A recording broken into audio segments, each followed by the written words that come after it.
এই কোরআনে সন্দেহ নাই, ধোকা নাই, গোলামিন নাই, সব বারে আপনার নাই কইছেন। আর শতকরা 100 জন মানুষের মধ্যে 95% মুসলমান বাংলাদেশে। আর সেই বাংলাদেশ চলতেছে মানুষের তৈরি সংবিধান দিয়ে। এখন বলেন এই সংবিধানে সন্দেহ, গোজামিল, ধোকা? তাহলে আপনি একজন মুসলমান হয়ে সন্দেহ, ধোকা, গোজামিল নিয়ে চলবেন কেন? এই জন্য মুসলমানেরা আগামী 12 তারিখে মানুষের সংবিধানকে কবর দিয়া আল্লাহর কোরআনকে সংবিধান হিসাবে সংসদে নিয়ে যাওয়া লাগবে। ধরে কোন কথা ঠিক না? কারা কারা রাজি? 2 হাত তুলে আবার আল্লাহকে দেখা।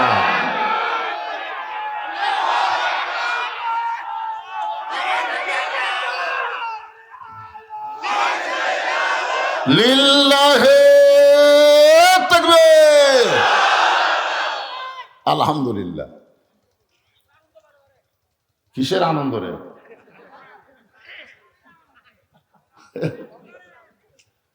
সুবহানাল্লাহ। এখন সেই কোরআন থেকে 114টা সূরার মধ্যে একটা সূরা আছে, নাম হলো সূরা মুলক। যারা বলে নাম কি? মুলক। অনেকে বলে কোরআনে নাকি রাজনীতি নেই, ইসলামে নাকি রাজনীতি নাই। দিনাজপুরের এক মাহফিলে আমি ওয়াজ শুরু করতে, সভাপতি সাহেব হলো হাজি মানুষ, উনি আমাকে বললেন, হুজুর এখনকার বক্তারা ওয়াজে আসে খালি রাজনীতি শুরু করে, আপনি যেন রাজনীতি কোনো কথা বলবেন না। এই কথা সভাপতি আমাকে বলে দিল। আমি ওয়াজে উঠাই বললাম, সভাপতি সাহেব আমি না হয় দিনাজপুরের ওয়াজ করবার সে রাজনীতি করি, কিন্তু আপনি যে মক্কার যায় রাজনীতি করলেন, আপনি যে হজ করবার যা রাজনীতি করলেন, সেটা কি হলো? হাজি সাহেব বলতেছে, না হুজুর আমি তো কোনো রাজনীতি করিনি। যদি না করে থাকেন তাহলে আপনার হজই হয়নি। সেই গরম হয়ে গেছে যে আমার হজ হয়নি কেমনে কন? আমি কইলাম, হাজি সাহেব আপনার কি মনে আছে আপনি আল্লাহর কাবা ঘর সামনে নিয়ে একটা তল বিয়ে পড়েছেন, লব্বাইক আল্লাহুম্মা লব্বাইক লব্বাইক লা শারিকা লাকা লব্বাইক ইন্নাল হামদা ওয়ান নি'মাতা লাকা ওয়াল মুলক লা শারিকা লাক। আপনি বলেন তো হাজি সাহেব, লাকা ওয়াল মুলক লা শারিকা লাকের অর্থ কি? তখন বলতে যে হুজুর সবাই কয় আমিও খুশি। আমি বলি, হাজি সাহেব ওই শব্দের অর্থ হলো রাজত্বের ভিতরে, রাজনীতির ভিতরে একমাত্র আল্লাহ ছাড়া আমি অন্য কাউকে স্বীকার করি না। আপনি হজ করার আগে মানুষের দল করতে পারেন, কিন্তু হজ করার পরে আর কোনো মানুষের দল করা যাবে না, একমাত্র দল করতে হবে কার? আরো জোরে বলেন। এখন বলেন, হজের মধ্যেও রাজনীতি, নামাজের মধ্যে নাই। এখন কোরআনের সূরা মুলকের 2টা আয়াত আপনাদের সামনে আজকে আলোচনা করার নিয়ত করেছি। সবাই একটু মনোযোগ দিয়ে শুনবেন। আমাদের বাংলাদেশে গ্রাম অঞ্চলে একটা গল্প চলতেছে। আমাদের 5 পীরের চাষতলে বসে 4-5 জন গল্প করতেছে, আগে আওয়ামী লীগ ক্ষমতায় ছিল, আগামীতে বিএনপি ক্ষমতা আসতেছে, বুঝছেন? এই গল্প করতেছে। এটা শুনে আমি 3বার বলছি নাউজুবিল্লাহ নাউজুবিল্লাহ নাউজুবিল্লাহ। যেই 3বার নাউজুবিল্লাহ কইছি, 4-5 জন আমাকে ধরে কয়, হুজুর আপনি কি বিশ্বাস করেন না? আমি বললাম না। আমাকে একজন বলতেছে আওয়ামী লীগ ক্ষমতায় ছিল, এটাও বিশ্বাস করেন না? এলো না। হুজুর আপনি আওয়ামী লীগ ক্ষমতায় ছিল, বিশ্বাস করেন না? না। বিএনপি ক্ষমতায় আসতেছে, এটাও বিশ্বাস করেন না। তাহলে আপনি কি বিশ্বাস করেন? আমি তখন বললাম, আমার বিশ্বাস হলো কোন দল ক্ষমতায় ছিল না, সব সময় তিনি ক্ষমতায়, তিনি হলেন আমার আল্লাহ। ওয়াহু আলা কুল্লি শাইইন কদির। প্রত্যেকটা বিষয়ের উপরে একমাত্র ক্ষমতাকার। আমি বললাম, পাগল, আওয়ামী লীগ যদি ক্ষমতাতেই থাকবে তাহলে 24 সালের 5ই আগস্ট পলালো কেন? এখন আগামীতে কেউ যদি ক্ষমতার চেয়ারে পাবার চায়, আল্লাহ যারে দিবে সেই পাবে। গাদ্দারি করলে আল্লাহ তার ন্যাংটা করে নামায় দিবে। ধরে কোন কথা ঠিক না? কারণ সমস্ত ক্ষমতার মালিককে। এই জন্যে খুব খেয়াল করবেন, মুখে যা আসে তা বলবেন না। 2 কান্দত কিন্তু 2টা ফেরেশতা খালি লেখার জন্য আল্লাহ সেট করছে। চা খায় আর গল্প করে।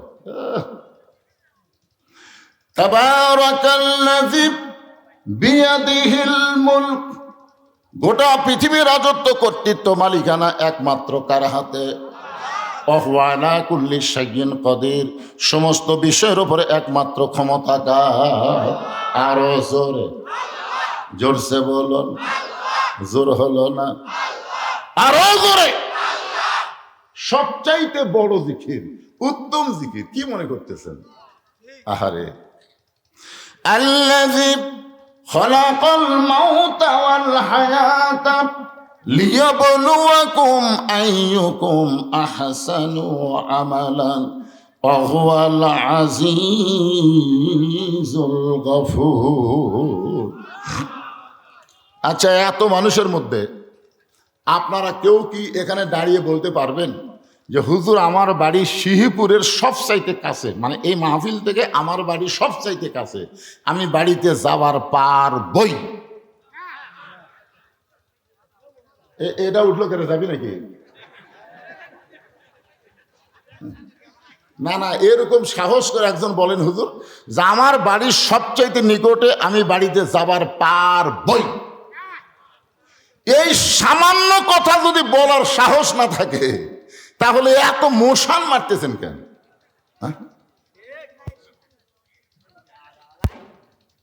এইটুকুই আপনি বলবার পারতেছেন না যে আল্লাহ যদি নিয়ে যায় তাহলে বাড়িতে যাব, তাছাড়া আমার ইচ্ছায় আমার শক্তিতে আমি বাড়িতে যাবার পারবো না। এই জন্য আল্লাহ বলতেছেন খালাকাল মাউতা ওয়াল হায়াতা, মৃত্যু এবং হায়াতকে সৃষ্টি করেছেন কে? লিয়াবলুয়াকুম, তোমাদেরকে পরীক্ষা করা হবে, আইয়ুকুম আহসানু আমালা, পরীক্ষার সাবজেক্ট হলো সুন্দর আমল। এখন সুন্দর আমল যদি আমরা করতে চাই, আপনার বলেন তো সব পরিবেশে করা যাবে? যে মসজিদ আমি এতক্ষণ ছিলাম, আপনার বলেন তো এই শিবপুরের মধ্যে সবচাইতে দামি জায়গা, ভালো জায়গার নাম কি? আরো জোরে, মসজিদ। আপনি নিয়ত করেছেন আমি মসজিদের সামনে কাতারে জোহরের নামাজ আদায় করব। এই নিয়ত করছেন, কিন্তু আপনার বাড়ি থেকে মসজিদ হলো 200 গজ দূরে। কয়শো গজ? আপনি যে নিয়ত করছেন, নিয়ত কি খারাপ? কিন্তু অজু করে মসজিদ থেকে যখন রওনা দিচ্ছেন, এই 200 গজের মধ্যে 2টা বেপর্দা নারী আপনার 2 চোখত পড়িছে। আপনি ফালাবার চাননি, পড়িছে। মোটর সাইকেল চালা থেকে চোখের মধ্যে মশা ফালাবার চাই, পোকা কি ফালাবার চাই, কিন্তু হঠাৎ পড়ে। তা আপনার চোখের মধ্যে মশা মাছি পড়লে আপনি কি করেন? মোটর সাইকেল ব্রেক করে একজনকে বলেন ভাই দেখো তো কি আছে, বা নিজে চেষ্টা করেন। কিন্তু 2টা বেপর্দা নারী যদি আপনার 2 চোখত পড়ে, আপনি যদি কাউকে বলেন দেখো তো ভাই অমুকের বেপর্দা 2 বউ আমার 2 চোখত পড়ছে রে, তখন বলবে ভাই রে তোর চোখত পড়িছে, আমরা তো দেখবার পাচ্ছি না। তোলার কোনো উপায় আছে? কারণ চোখত পড়া মাত্রই ওই 2 বেপর্দা আপনার এই জায়গাতে একটা মেমোরি আছে, যেটা এখন কি আছে, এই মেমোরির মধ্যে সেট হয়ে গেছে। এখন আপনি সামনে কাতারে গিয়ে নামাজের নিয়ত করতে গিয়ে বলতেছেন ইলা জিহাতিল কাবাতি শরীফাত আল্লাহু আকবার, মুখ আছে কাবার দিকে, চোখ আছে সেজদার দিকে, আর মন খালি বলতেছে রাস্তা কি দেখলাম রে। আপনার বলেন নামাজ হবে? কেন হবে না? মসজিদ তো ভালো, আপনার বাড়ি ভালো, মসজিদ ভালো, কিন্তু রাস্তাটা বেপর্দা নারীর দখলে চলে গেল। এখন বেপর্দা নারী থেকে যদি আমরা বাঁচতে চাই, বর্তমান সরকারের আইন দিয়ে হবে না, আমার আল্লাহর কোরআনের আইন চালু করতে হবে। ধরে কোন কথা ঠিক কিনা? অকরনা ফি বুয়ুতিকুন্না ওয়ালা তাবাররাজনা তাবাররুজাল জাহিলিয়াতিল উলা।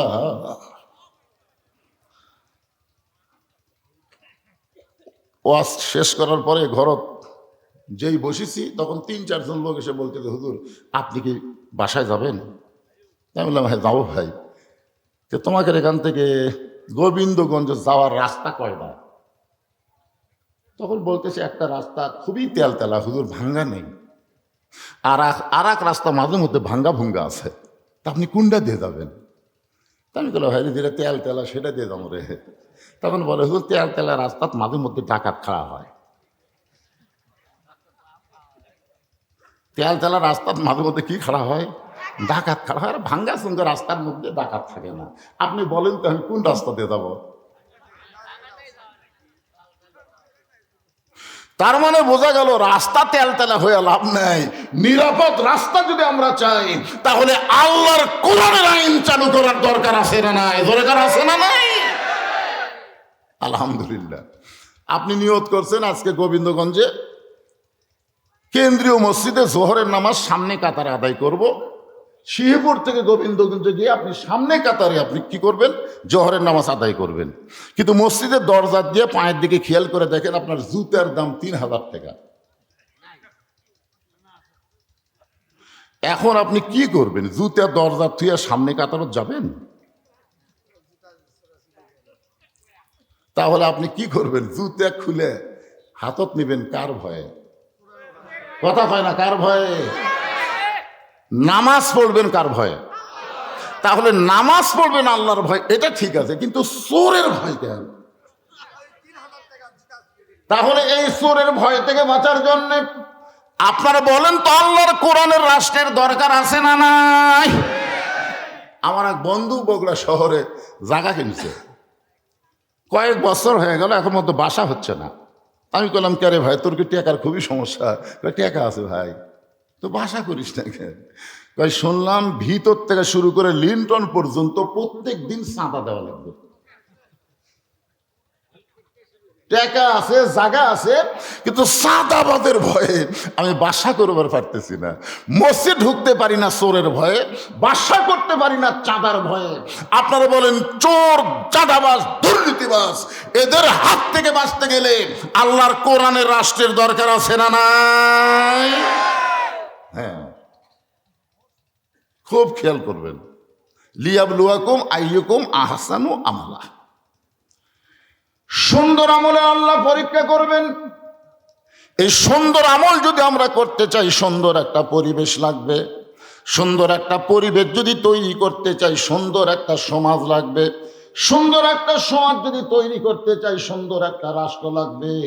আর সুন্দর রাষ্ট্র বাংলাদেশ যদি তৈরি করতে চাই, তাহলে মানুষের সংবিধান দেওয়া হবে না, আমার আল্লাহর কোরআন লাগবে। ধরে বলেন ঠিক কিনা? এখন বলেন তো, এই কোরআনটা আসলেই কেমন? না খালি ভালো মুখ দেখলে হবে না তো। কোরআন ভালো আবু জেহেল কথা, সারা রাত দাঁড়া দাঁড়া নবীর কোরআন তেলাওয়াত শুনছে সারা রাত। সকালবেলা গিয়ে মিটিংয়ের মধ্যে বলতেছে, এত সুন্দর কোরআনের বাণী, রাতটা কোন দিক দিয়ে গেল আমি বুঝবারই পারিনি। মানে সারা রাত কোরআন শরীফ তেলাওয়াত শুনছে, বুঝবারই পারেনি। তা আবু সুফিয়ান বলতেছে, নেতা, যেই কোরআন শুনতে সারা রাত চলে গেল, কোন দিক দিয়ে যায় বোঝা যায় না, সেই কোরআন ধরলে অসুবিধা কি? মানে শুনলেই যদি এত মজা হয়, তাহলে এটা ধরার দরকার আছে না নাই? আবু জেহেল বলতেছে, আবু সুফিয়ান, এ কোরআন যদি ধরি তাহলে আমার মতো মানুষের ভুয়া নেতৃত্ব চলবি না। আজও বাংলাদেশে আবু জেহেলের মতন যারা ভুয়া নেতৃত্ব দিবার চায়, তারাই কোরআনকে বাইপাস করে মানুষের তৈরি সমাজ ও রাষ্ট্র করতে চায়। জোরে গান কথা ঠিক কিনা? কথা বলে। আল্লাহর কোরআন আসলে কি? এই কোরআন শুধু মুখে ভালো বললে হবে না, এই কোরআন বাস্তবে আমাদের বাংলার জমিনে একটা বারের জন্য হলো দেখা লাগবে। ধরে কোন কথা ঠিক কিনা? আমরা এই মুহূর্তে সবাই বলবো, সব দেখা হলো শেষ, আগামীতে দেখবো আল্লাহর কোরআনের বাংলাদেশ। শুনবো না দেখবো? শুনবেন? এই দেখা কথাটা বলেন তো, শুনলেন তো বহুদিন। আল্লামা সাইদি হুজুর 50 বছর শুনালো। আল্লাহর কোরআনটা কেমন আমরা সবাই বাংলার জমিনে দেখতে চাই। এই বাংলাদেশের মতন ৯৬টা দেশের খলিফা হলেন হযরত ওমর। বাংলাদেশের মতন ৯৬টা রাষ্ট্র একত্র করলে যত বড় একটা দেশ হবে তত বড় দেশের খলিফা হলেন হযরত ওমর। নিজের গালে মেম্বরে বসে নিজের গালে নিজেই চড় মারতেছেন। কি ভাই? আচ্ছা, প্রধান অতিথির আগমন জনাব ডক্টর মোহাম্মদ শামীম কায়সার লিঙ্কন সাহেবের আগমন। লিল্লাহে তাকবীর। এখানে আসার পরে আমি দিব সময় মতো। আমি যে কথাটা বলতেছি আগে এটা শেষ করি। তাকে শুভেচ্ছা জানাই, আমরা মঞ্চে নিছি কারণ আমরা জানি এখন ওনারা আমাদের চাইতে অনেক ব্যস্ত। প্রতি রাতে ৫, ৭টা, ৮টা, 10টা করে। গত রাত্রে আমি মাহফিল করছি আপনার ঢাকার গাজীপুরে। ওখানকার এক নেতা বলল, হুজুর এ পর্যন্ত 7টা পাড়ি দিয়ে আপনার মাহফিল আসলাম, এটা শেষ করে আরো 3টার যাওয়া লাগবে। এতদিন খালি আমরা বক্তারা মানুষের দুর্নাম পাচ্ছি, হুজুরা দিনে ওয়াজ করে, রাতে ওয়াজ করে, সন্ধ্যায় করে, হাই রে হুজুরকে টেকার লোভ রে। এখন খালি বক্তারা বেশি ওয়াজ করতেছে না, অতিথিরা অনেক আমাদের চাইতে 3 গুণ বেশি মাহফিলে যাচ্ছে। কথা কন না কেন ভাই যান? হ্যাঁ, এই জন্য। এই বাবা বসো। তো কি কথা বলতেছিলাম?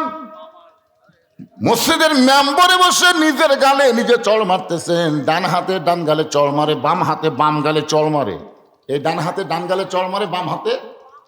এমন সময় ওসমান গনি এসে বলতেছে, আমির আল মুমিনিন আপনি কি পাগল হয়ে গেলেন? নিজের গালে নিজে চড় মারতেছেন। ওমর ফারুক বলে, ওসমান এই মসজিদের মেম্বরে বসে অর্ধ জাহানের দায়িত্ব পেয়ে, মসজিদের মেম্বরে বসে অর্ধ জাহানের দায়িত্ব পেয়ে আমি আমার অতীতের কথা মনে করতেছি। আপনার বলেন তো, প্রত্যেকটা মানুষের 3টা কাল আছে না নাই? একটা অতীতকাল, একটা বর্তমানকাল, একটা ভবিষ্যৎকাল। আমরা কিন্তু অতীতকালত ভুলে যাই, ভবিষ্যতের চিন্তা নেই, বর্তমানে কি হনুরে। হাসিনা যদি ভবিষ্যতের চিন্তা করত তাহলে এইভাবে হাসিনা পলান লাগতো না। ধরে কোন কথা কর না, ভবিষ্যতের চিন্তা করেনি। এখানে যারা বসে আছেন আমাদের অতীত নাই? অতীতকে একটাবার খেয়াল করেন তো। আমি অতীতে সাইকেল নেওয়াজ করছি, তারপরে মোটর সাইকেল কিনছি, জনগণ ঠেলা না দিলে চালু হচ্ছিল না। তারপর একটা ভাঙ্গা গাড়ি, তারপর আবার চাঙ্গা গাড়ি। এক সময় রাস্তায় দাঁড়িয়ে দাঁড়িয়ে টুপিওয়ালা দাড়িওয়ালা মানুষ দেখলেই বলতাম, ভাই আপনাদের গ্রামের মাহফিল হয়েছে? হচ্ছে না, হয়নি এখন, আমাকে একটু দাওয়াত দেন ভাই, আমি ওয়াজ করে ফেরি। জনগণ আপনার ওয়াজ শুনিনি, কেমনি দাওয়াত দিই? এক সময় রাস্তায় দাঁড়িয়ে দাঁড়িয়ে আমি দাওয়াত নিতাম, আর এখন দাওয়াতের লোক গেলে আমি লুকে থেকে সিসি ক্যামেরা দেখি, ওরা চলে গেলে আমি চোরের মতন নামি। তাহলে আমার বর্তমানে কি হনু রে? আমার ভবিষ্যৎ কি? আমার ভবিষ্যৎ হলো আমার মসজিদের খাটনি। আমার বাড়ির আঙ্গিনা আসবে, বড়ই পাতার গরম পানি দিয়ে আমার গোসল করে, আর সাদা কাফনের কাপড় দিয়ে আমাকে চকলেটের মতন মুড়াই ফেলবে। দরকার কথা ঠিক কি না? ওমর ফারুক বলে, ওসমান অর্ধজাহানের খলিফা হওয়ার পরে এই মেম্বরে বসে আমার অতীতের কথা বারবার মনে হচ্ছে, অতীতের কথা। এখন আমাদের সকলের অতীত চলে গেছে, বর্তমান চলতেছে, ভবিষ্যৎ আসতেছে। এখান থেকে আমি আবার আপনাদের সামনে ধরবো, অতীত চলে গেছে, বর্তমান চলতেছে, ভবিষ্যৎ আসতেছে। আজকের বিষয় হলো আহসানু আমালা, সুন্দর আমল। বিষয়টার নাম কি? লিয়াবলুয়াকুম আইয়ুকুম আহসানু আমালা।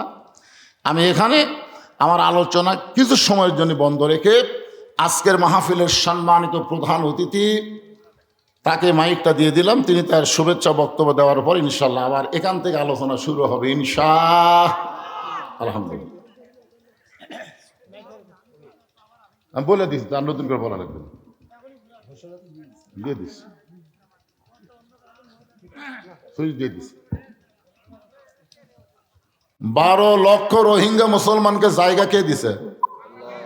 হ্যাঁ, তাহলে জায়গা দেওয়ার অভ্যাস আমাদের আছে না নাই? তো যারা দাঁড়িয়ে আছে কি রোহিঙ্গা? এরা তো আমাদেরই ভাই।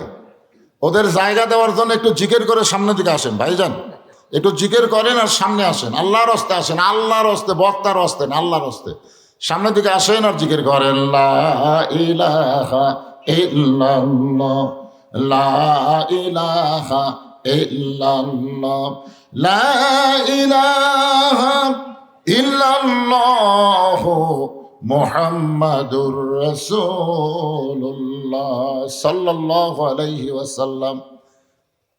আমি বলতেছিলাম অতীত তো চলেই গেছে, বর্তমান আর ভবিষ্যৎ। আমাদের ভবিষ্যৎ কি? আমাদের বর্তমান যেভাবে আমরা চলতেছি, আমাদের ভবিষ্যতের কি অবস্থা হবে?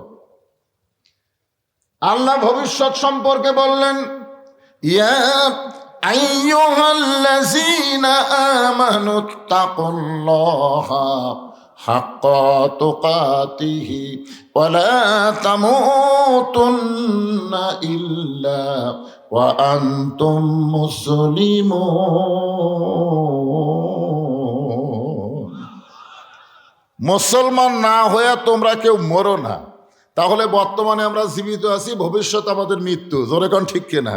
কিন্তু আজকের আয়াতে আল্লাহ কিন্তু আগেই মৃত্যুর কথা বলেছেন, খলাকাল মাউতা ওয়াল হায়াতা। খুব খেয়াল করবেন। ওসমান গনি বললেন, ইয়া আমিরাল মুমিনিন, আপনার অতীতের খবর কি? যেই কথা মনে করে নিজের গালে নিজে চড় মারতেছেন। ওমর ফারুক বলে, ওসমান, অতীতে আমি খালার বাড়িতে রাখালি করতাম। খালার বাড়িতে কি করতাম? ছাগল চড়াতাম, ছাগল। সন্ধ্যার সময় ছাগলগুলো ফেরত নিয়ে আসলে খালা বলতো, ওমর কয়টা নিয়ে গেলে, কয়টা ফেরত আনলে? আমি ছাগলের পালগুনের দিকে 2-4টা কম। আমি আবার দৌড় দিতাম, ওই ছাগলগুলো খুঁজে খুঁজে এনে যখন খালারে দিতাম, খালা মাথার চুল ধরে বলতো, ওমর যেই ভুল আজকে করেছো, এই ভুল যদি আগামীকাল করো, তোমার রাখালির চাকরি আমি ক্যান্সেল করে দিব। আমি খালার পা ধরে বলতাম, খালা আমার রাখালের চাকরি ক্যান্সেল করে দিলে আমি কোথায় থাকবো, খাবো কি? যে ওমর একদিন রাখালের চাকরি রক্ষা করার জন্য খালার পা ধরে কেঁদেছে, আজকে সেই ওমরকে আল্লাহ অর্ধ জাহানের খলিফা বানাইছে। এটা ওমরের যোগ্যতাই নয়, এটা কেবলমাত্র আল্লাহর কোরআনের ওসিলায়। এখন আপনারা বলেন, এই কোরআনের পাওয়ার আছে না নাই? আছে না নাই? কিন্তু আমাদের বর্তমান বাংলাদেশে বর্তমানে কোরআনের অবস্থা কেমন? বর্তমানে কোরআনের পাওয়ার কি দেখতেছেন? পাওয়ার দেখতে পাচ্ছেন? হ্যাঁ, এই কোরআন যখন আমরা বাস্তবে গ্রহণ করব, তখন কোরআনটা আসলে কি? আমার অসংখ্য মা বোনের এসেছেন ওয়াজ শুনতে, তাদেরকে লক্ষ্য রেখে আমি বলতেছি, এতে আমাদেরও কথা আছে। ছদ্মবেশে হযরত ওমর মদিনার অলিগলি ঘুরতেছে, হঠাৎ দেখতে পায় 2 পাহাড়ের মাঝখানে একটা গিরিপথ, শুধুমাত্র আল্লাহর কোরআনকে দেখার জন্য। ধরে কেন সুবহানাল্লাহ। কে ঘুরতেছে? যে কোরআন দিয়ে রাষ্ট্র চলতেছে, এই কোরআনের অবস্থাটা বর্তমানে কি?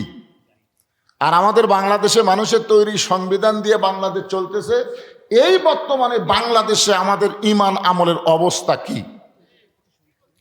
কি কন? আপনাকে এই গ্রামে আল্লাহর কতটুকু? বহু লোককে জিজ্ঞেস করা হয়েছে, ভাই এইদিকে যা দেখতেছেন,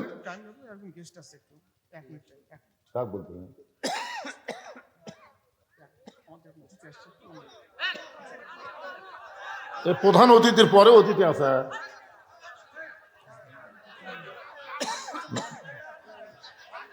না না, শোনেন, হইচই করবেন কেন? আমারে এই 42 বছর ওয়াজের বয়সে প্রধান অতিথির পরে যে অতিথি থাকে, কি গোবিন্দ বাবু ছিলেন ভাইজান, খালি সালামটা দেন। কে সেরা? কে? কোন ভাই? খালি সালাম দেখে হইচই করবে না। এটা হাট বাজার না, এটা হচ্ছে কোরআনের মাপ। হইচই চলবে না। আমাদের একজন আমন্ত্রিত অতিথি, মাননীয় চেয়ারম্যান কোচার শহর ইউনিয়ন জনাব জাহিদ ভাই, জহুরুল ইসলাম জাহিদ ভাই, উনি এসেছেন। তাকে মঞ্চে আসেন বলে একটু অনুরোধ করছি। তার সঙ্গে ডিউক চৌধুরী আছেন, রাখালগঞ্জের চেয়ারম্যান, রাখালগঞ্জের union chairman Hasanur Rahman Chowdhury Duke.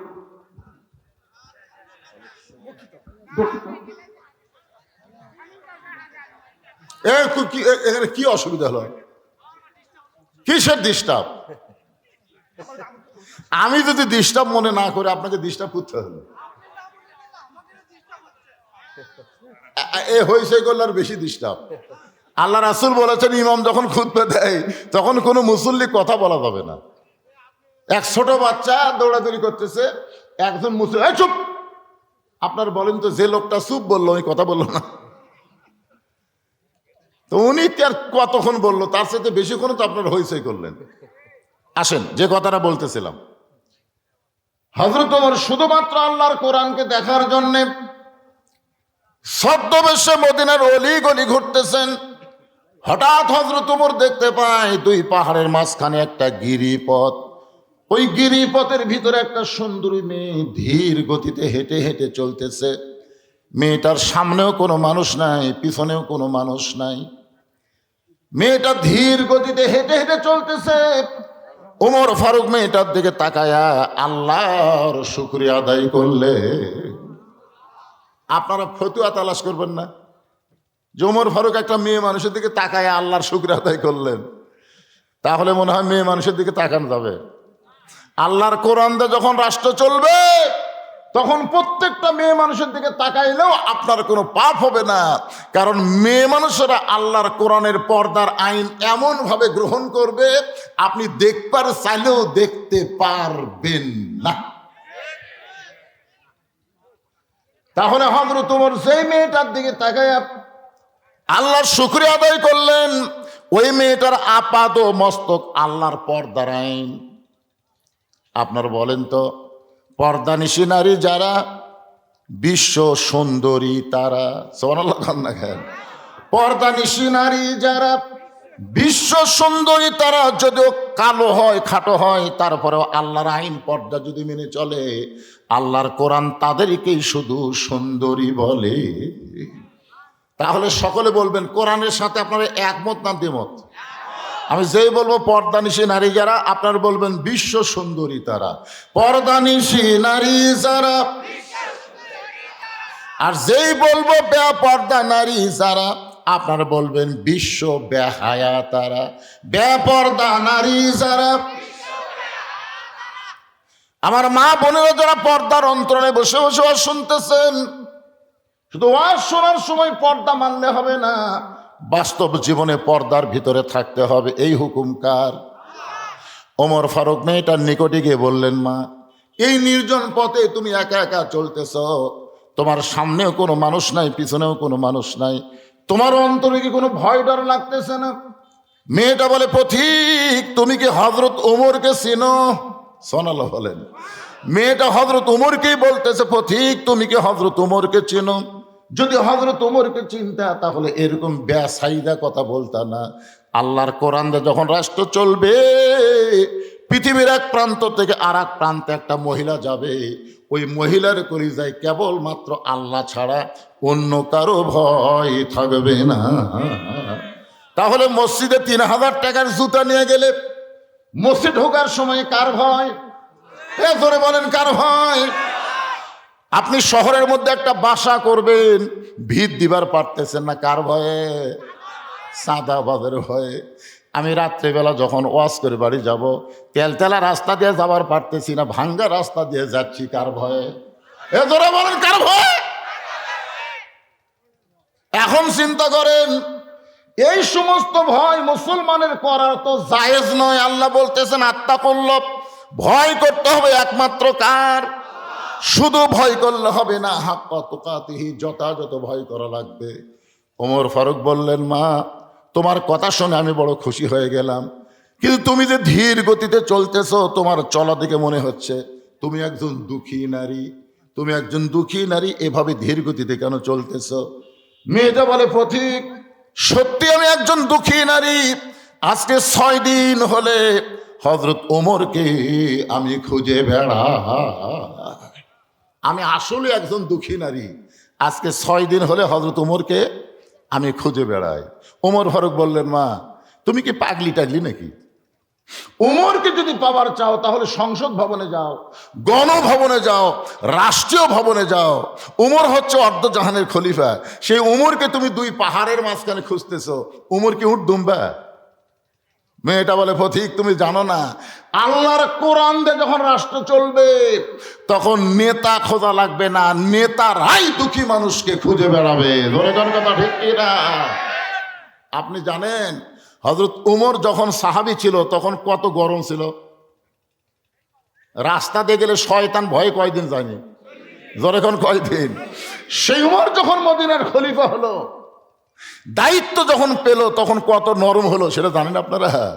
আমাদের বাংলাদেশে ভোটের আগে নেতারা নরম হয়, আর ভোট পাইলে যা গরম হয়। জোরে কোন কথা ঠিক না? আমার এলাকার এক নেতা গাড়ি থামাইছে, গাড়ি থামে নেতা নিজেই নামে ফকিরক সালাম দিছে। ফকির খালি চারিদিকে তাকায়, বলে কাক সালাম দিলে বাবা? কাক দিলে? হ্যাঁ আপনাকে দিলাম চাচা। বলে আমি ভিক্ষা করে খাই। বলে ভোটের আগে আপনিও যা আমিও তাই। এই রে নেতার চরিত্র রে। কিন্তু হযরত ওমর দায়িত্ব পাওয়ার আগে খুবই গরম ছিলেন, কিন্তু যেই দায়িত্ব পাইছে কেমন নরম। সামান্য একটা কাহিনী কব। জুমার দিনে হযরত ওমর খুতবা দিচ্ছেন, জুমার দিনে মাঝখান থেকে একজন সাহাবী দাঁড়িয়ে বলতেছে, আমির আল মুমিনিন আপনার খুতবা আমরা শুনবো না। খুতবা মানে কি? আমার লিঙ্কন ভাই যেটা দিল এটাই খুতবা, মানে বক্তব্য। আপনার বক্তব্য আমরা শুনবো না। কি যদি মানুষের আইন চলতো তাহলে যে লোকটা বলছে শুনবো না চামচার পিঠে মারতো। ধরে কোন কথা ঠিক কিনা? কিন্তু আইন চলতেছে কার? ওমর ফারুকের চোখটা দরদর করে পানি পড়তেছে। ওমর ফারুক বললেন, ভাইজান আমার খুতবা না শোনার পিছনে অপরাধ কি? বলে আপনার অপরাধ হলো আমাদেরকে খাটো পাঞ্জাবি দিয়ে আপনি লম্বা জুব্বা পরে খুতবা দিচ্ছেন। আমাদেরকে বাইতুল মাল থেকে খাটো পাঞ্জাবি দিবেন আর আপনি লম্বা জুব্বা পরে খুতবা দিচ্ছেন। এই জুব্বা কোথায় পাইলেন? যতক্ষণ না বলবেন ততক্ষণ আপনার খুতবা আমরা শুনবো না। আহা, এমন সময় আব্দুল্লাহ ইবনে ওমর ফারুকের ছেলে 30 পারা কোরআনের হাফেজ। সুবহানাল্লাহ কোন? আজকে লিঙ্কন ভাইয়ের কোরআনের আয়াত শুনলে, হাদিস শুনলে অনেকে জায়ার কয় নেতা কত সুন্দর কোরআন হাদিস কইল। কিন্তু প্রত্যেকটা নেতাদেরকে মুসলমান যদি হয় তাহলে আল্লাহর কোরআন নবীর হাদিস আগে শিক্ষা করা লাগবে। ধরে কোন কথা ঠিক না? খায়রুকুম মান তাআল্লামাল কোরআন ওয়া আল্লামা। ওই ব্যক্তির চাইতে দামি সম্মানে কোনো ব্যক্তি নাই যে ব্যক্তি আল্লাহর কোরআন শিখেছে এবং অপরকে কোরআনের শিক্ষা দেয়। আব্দুল্লাহ ইবনে ওমর অর্ধজাহানের খলিফার বেটার যোগ্যতা হচ্ছে 30 পারা কোরআনের হাফেজ, 6 লক্ষ হাদিসের হাফেজ। আজকে যদি প্রত্যেকটা নেতার বেটা হাফেজ হতো, বাংলাদেশের প্রাইমারি ভিক্ষা করে চলার লাগতো। হাফিজি মাদ্রাসা সরকারি অনুদান পেত। ধরে কথা কর না কেন? কারণ মাদ্রাসা কে পড়ে? নেতার বেটারা পড়ে, নেতার বেটা পড়ে, এমপির বেটা পড়ে, মন্ত্রীর বেটা পড়ে। কিন্তু একটা কোরআনে মাদ্রাসার কোনো নেতার বেটা নাই। সব কয়টা গরিবের সওয়াল ইতিম। সরকার তো তাকায় না, মাঝে মধ্যে নেতা যায় কিছু দেয়। গতকাল দেখানো ঢাকা একটা মাহফিল করলাম, নেতা 50 জন লোক লিয়াচ্ছে। 50 জন লোক লিয়াচ্ছে, খাইয়া এক খামের মধ্যে টেকা দিছে। মাদ্রাসার হুজুর সেই খান্দন। হুজুর খান্দিন কেন? হুজুর 5,000 টাকা দিতে। হুজুর 50 জন খাইয়া 5,000 দিছে। জনগণ বুঝলো নেতা খুব দয়া করলো, নেতা দয়া করলো। ওর ভিতরে যদি আল্লাহর কোরআনের আলো থাকতো তাহলে ওই এতিম মাদ্রাসা এরকম ধ্বংস করতো না। কথা কর না কেন? কথা কর না কেন? একটু মনোযোগ দিয়ে শুনবেন। আব্দুল্লাহ ইবনে ওমর চোখের পানি বের করে বলতেছে, রে নবীর সাহাবীরা, আমার বাবার জুব্বা লম্বা দেখে তোমরা খুতবা বন্ধ করে দিলে, কিন্তু আমার দিকে তাকায় দেখো আমার পরনে নতুন কোনো কাপড় নাই। ওসমান গনি বলে, আব্দুল্লাহ আজকে জুমার দিনে সবাই নতুন কাপড় পরেছে, তুমি পুরাতন কাপড় পরলে কেন? আব্দুল্লাহ বলতেছে, আমি যদি আজকে নতুন জামা পরতাম তাহলে আমার বাবার জুব্বা লম্বা হতো না। দুনিয়ার সবাই যখন ঘুমায় থাকে, আমার বাবা তখন ঘুমায় না। আমার বাবা যেদিন থেকে মদিনার খলিফার দায়িত্ব পাইছে, সেদিন আমার বাবার চাইতে নরম কোনো মানুষ আর দুনিয়াতে নাই। সুবহানাল্লাহ কন না কেন? গভীর রাত্রে হযরত ওমর, ভাই যাবেন, অসুবিধা নেই। এই চেয়ারে একজন এসে বসেন ভাই, এখান থেকে আবার আর একটা যাবে, আর একটা যাবে, না গেলেই আবার বেজার হবে, বুঝলেন না? বেকায়দা। তো এই চেয়ারে একজন বসেন। ও আপনি তো বসে আছিলেন, মাশাআল্লাহ। কি বলতেছে মনে আছে আপনাদের? ওই মেয়েটার কিন্তু কাছে হযরত ওমর খাড়া হয়ে আছে, মনে আছে? সেটা ভুলে যান যায় না। আজকের আলোচনা হচ্ছে আহসান ও আমালা, সুন্দর আমল, লিয়াবলুয়াকুম, সুন্দর আমলের পরীক্ষা হবে। আমার লিঙ্কন ভাই যেটা বললো, আমি তো কলজা ভরে গেল। আমরা বক্তারাই অত বলবার পারি না, তার চাইতে বেশি বলে দিচ্ছে। সুবহানাল্লাহ খান না কেন? আমার ভাই নুতফা থেকে মধ্যা থেকে সূরা 3 আল্লাহ তাআলা এই আহসান বলতে গিয়ে 4টা শপথ করছে। অতীন ওয়াজাইতুন ওয়াতুরি সিনিন ওয়াহাজাল বালাদিল আমিন। এরপরে বলতেছেন লাকাদ খলাকনাল ইনসানা ফি আহসানি তাকওয়িম। আল্লাহু আকবার। আমার লিঙ্কন ভাইয়ের জন্য দোয়া করার দরকার আছে না নাই? বাংলাদেশে এইরকম নেতাই তো আমরা চাই। কি কন ভাইজান? কোরআনের মাহফিলে সে একটা ভোটের কথা উনি বলছেন যে আমি নির্বাচনে দাঁড়াচ্ছি, আমাকে একটা ভোট দেন, এই কথা বলছেন। উনি আমার ওয়াজ থেকে ওখান থেকে উনি ব্যাখ্যা করে আপনাদের শুনালেন, আপনারা হইচই করেন, কেন বক্তার কি অসুবিধা? বক্তার ওয়াজ করে টাকা গুনেলে যায় রে পাগলা, আর নেতারা এসে টাকা দিয়ে কথা কয়। নেতাকে কথা শুনবেন না?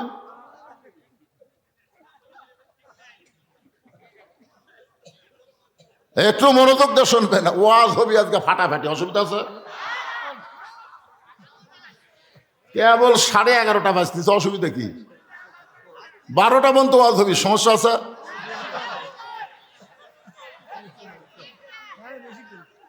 অসুবিধা নেই ভাই, অনেকদিন পর আপনাকে এলাকায় আইছি, আপনাদের অন্তরে কষ্ট দিয়ে আমি এখান থেকে নেমে যাবো না ইনশাল্লাহ।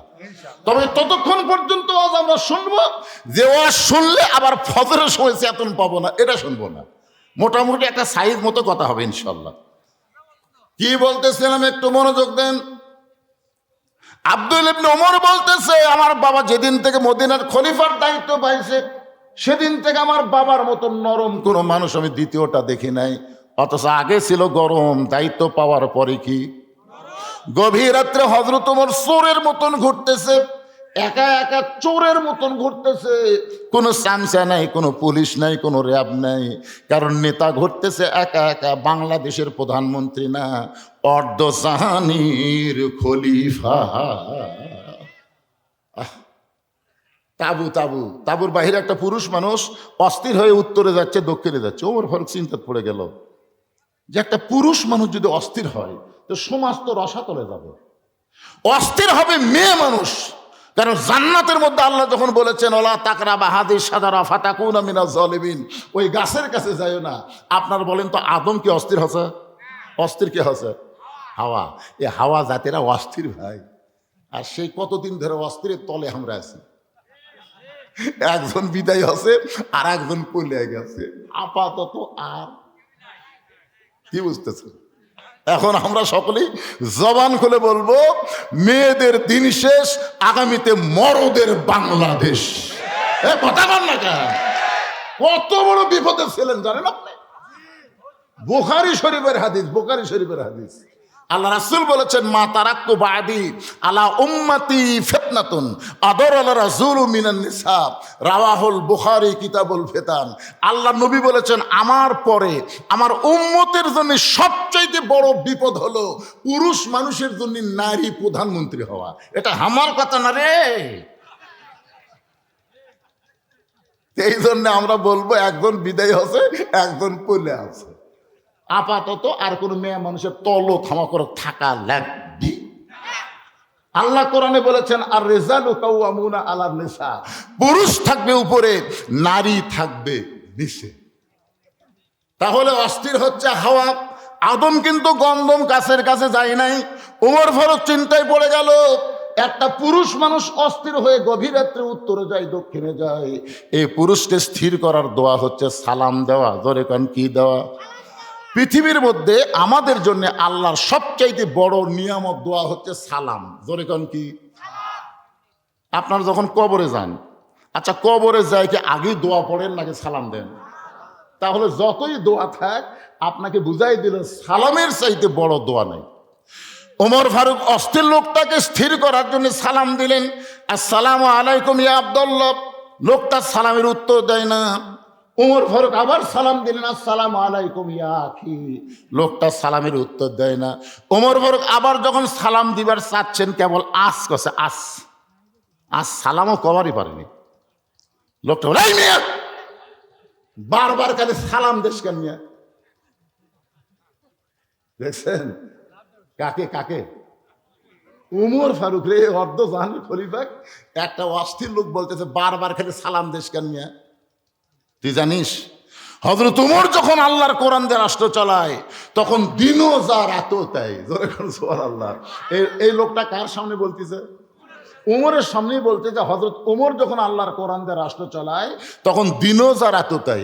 আমি আমার গর্ভবতী বউকে নিয়ে অমুক জায়গা থেকে অমুক এলাকায় যাওয়ার নিয়তে বের হয়েছি, কিন্তু এই জায়গাতে এসে আমার বউয়ের যা প্রসব বেদনা শুরু হলো, প্রসব বেদনায় আমার বউটা যখন কাতর, আমি তখন তাঁবু টাঙ্গায় আমার বউকে তাঁবুর মধ্যে রাইখে আমি বাহিরে অস্থির হয়ে ঘুরতেছি, আর তুমি খালি সমানে সালাম দাও। তুমি জানো আমার ভিতরে কি আগুন জ্বলতেছে? এই ভিতরে আগুন তোমার সালাম দিয়ে লিখবি না তো।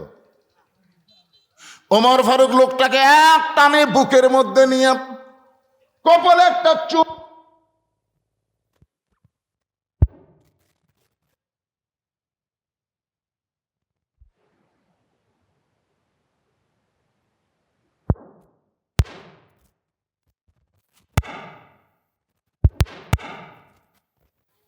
আর অর্ধ জাহানের খলিফা হযরত ওমর লোকটাকে বুকের মধ্যে নিয়ে কপালে চুমু দিয়ে বললেন, ভাইজান কোনো টেনশন করেন না, চিন্তা করেন না, ইন্নাল্লাহা মা'আস সাবিরিন, ধৈর্য ধারণা থাকবে।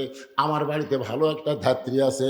হযরত ওমর এক দৌড়, অর্ধ জাহানের খলিফা হযরত ওমর এক দৌড়ে বাড়ির দরজায় আব্দুল্লাহর মা বলে যখন ডাক দিয়েছে সঙ্গে সঙ্গে দরজা খুলে গেছে। যেই বলছে আব্দুল্লাহর মা, দরজা খুলে গেছে। উমর হোক চমকে, কে গো, কি খবর? আমি না হয় পাগল হয়ে মানুষের দুঃখ কষ্ট নিজের চোখে দেখবার যাই, তুমি দরজার ডাক দেওয়া মাত্র খুলে দিলে। বউ বলতেছে ধরা খাসি রে।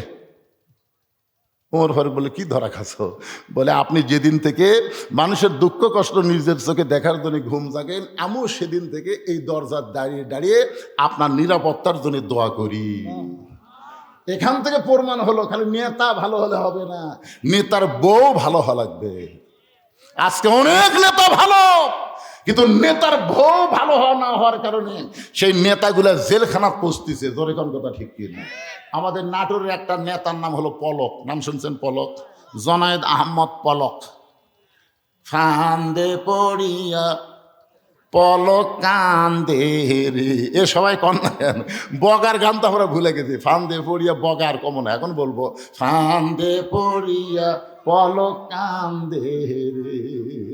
1000 কোটি টাকা মাইরা কানাডার বেগম পাড়ায় বাড়ি বানাইছে। পলকের বউ এখন আরাম করতেছে আর স্বামী ফান্দে পড়ে কাঁদতেছে। পলকের বউটা যদি ভালো হতো তাহলে স্বামীকে আজকে জেলখানায় যাওয়া লাগতো না, কারণ 10,000 টাকার বেতন পায় আর 12,000 টাকার বাসা ভাড়া নেয়। বাড়তি টাকা স্বামী কোথায় পায়?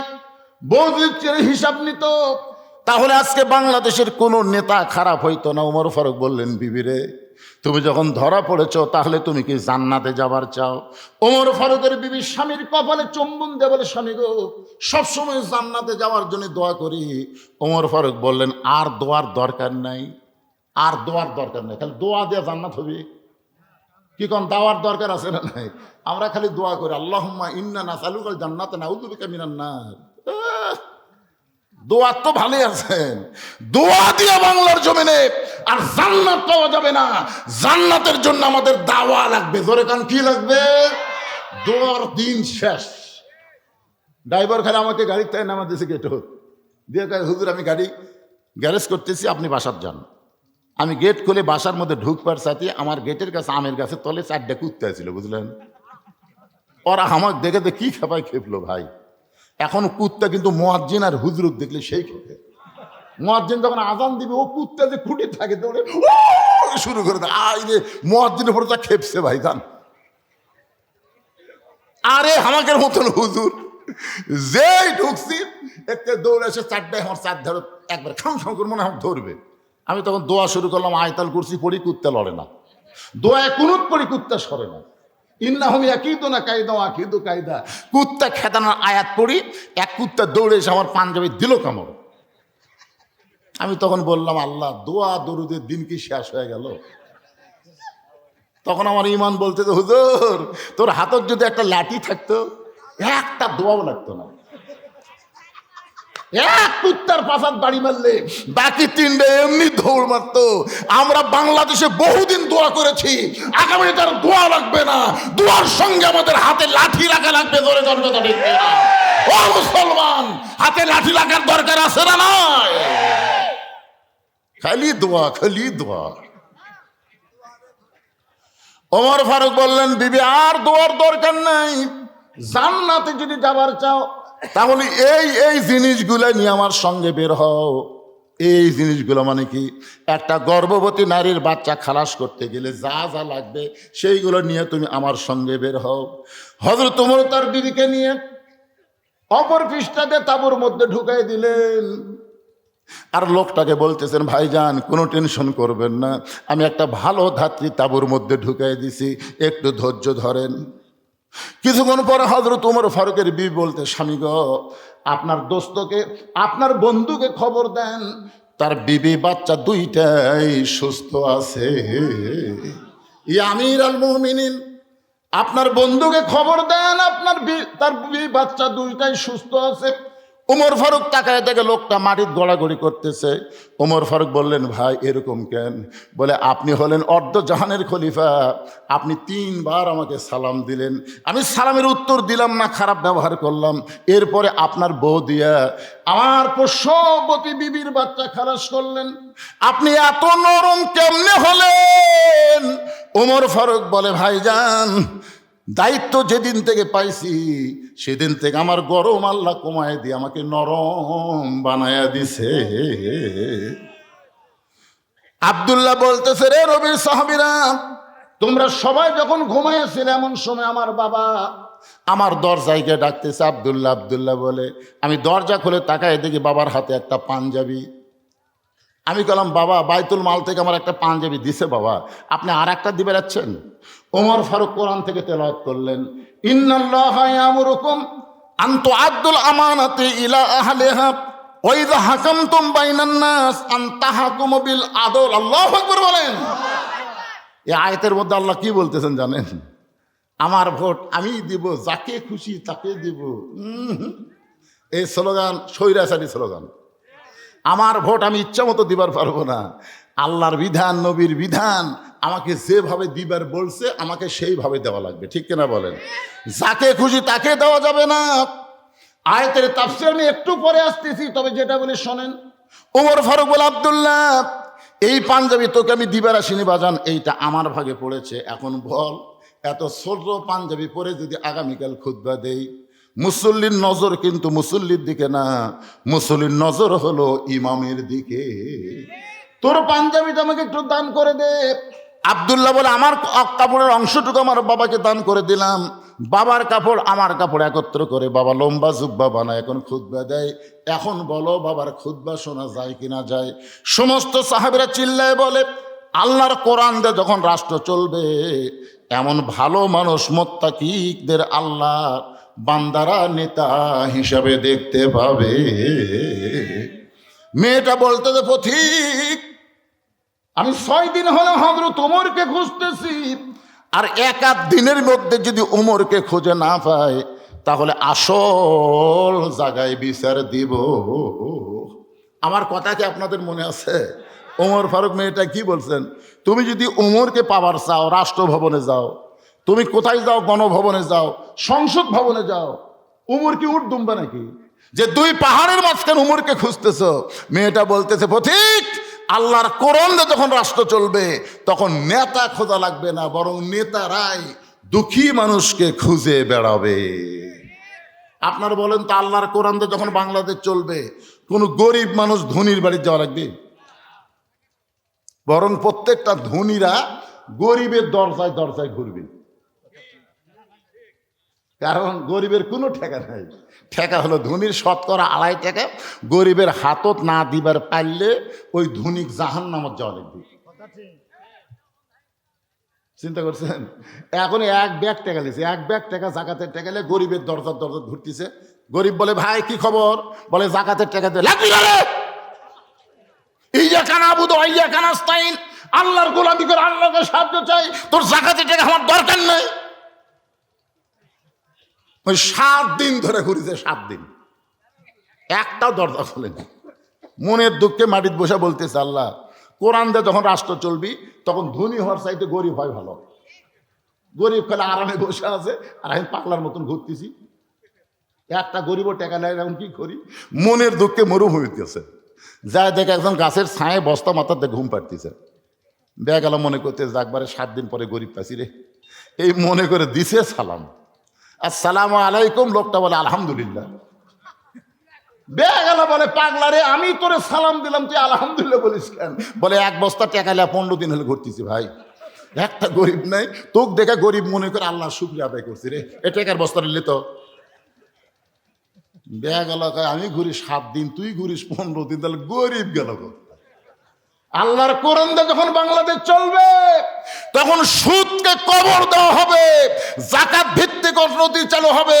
আর যাকাত ভিত্তিক অর্থনীতি যখন চালু হবে, আল্লাহ এই দেশের জন্য রহমত আর বরকতের দরজা খুলে দিবে। ধরে বলেন সুবহানাল্লাহ। মেয়েটা বলতেছে, 6 দিনে হলো হযরত ওমরকে খুঁজতেছি, আর 1 দিনের মধ্যে যদি খুঁজে না পাই তাহলে আসল জায়গায় বিচার দিব। আপনারা বলেন তো, আসল জায়গা কোনটা?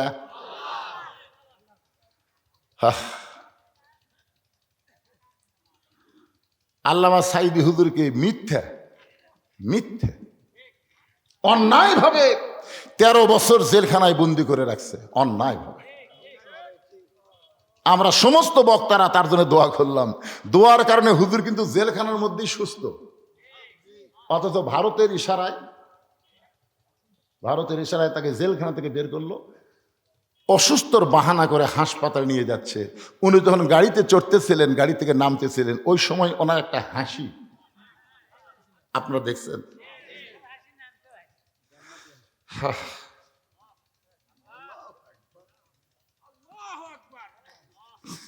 এই বাংলাদেশ কিয়ামত হবে, কিন্তু এমন একজন মুফাসসির আর পাওয়া যাবে।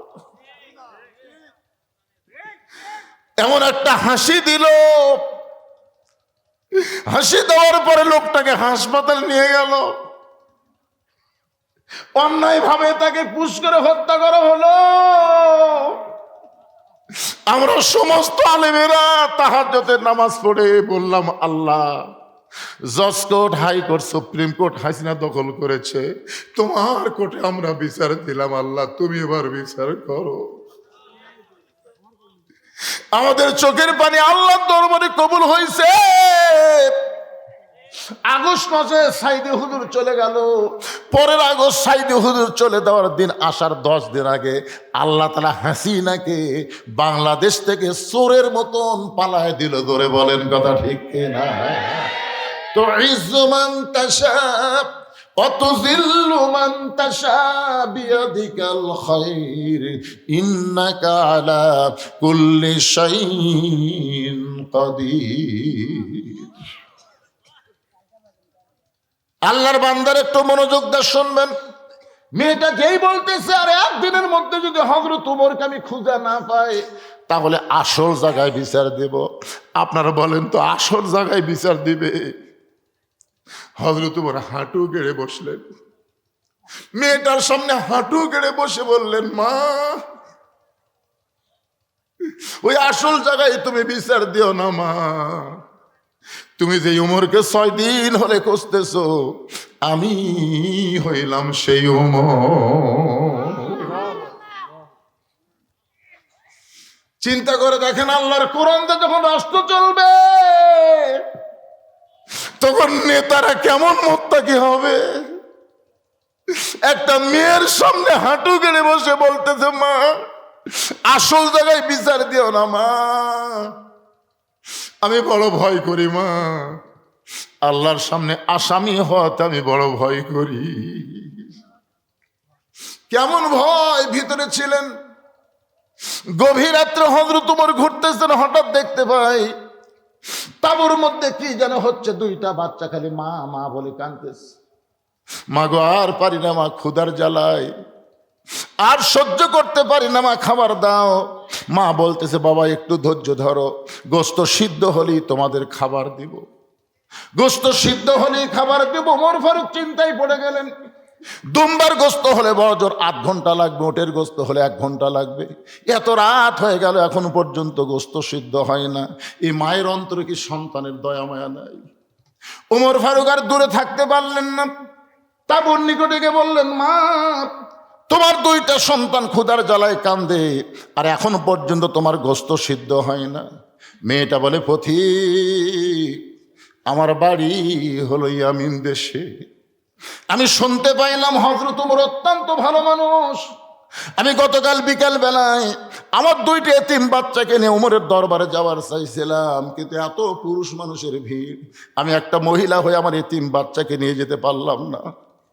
আমি আজকে রাত্রেবেলা আমার 2টা বাচ্চাকে নিয়ে কোনো এক জায়গায় থাকার পর আগামীকাল সকালবেলা ওমরের দরবারে যাব। এই নিয়তে তাঁবু টাঙ্গায় আমার 2 বাচ্চাকে বুকের মধ্যে নিয়ে আমি ঘুমাবার চাই। কিন্তু পথিক রে, আমার 2টা বাচ্চার এত খিদা লাগছে, এরা 2জন করে মা মা বলে খাবার চাই, আমি এখন কি করব? আমি পাতিলের মধ্যে পানি আর পাথর দিয়ে নিচে আগুন জ্বালায় বলতেছি, বাবা গোস্ত সিদ্ধ হলেই তোমাদের খাবার দেব, গোস্ত সিদ্ধ হলেই তোমাদের খাবার দেব। আমি মনে করেছিলাম আমার বাচ্চা 2টা সান্ত্বনার বাণী শুনতে শুনতে ঘুমায় যাবে, কিন্তু এদের পেটে এত খিদা লাগছে, এদের চোখে ঘুম ধরতেছে না।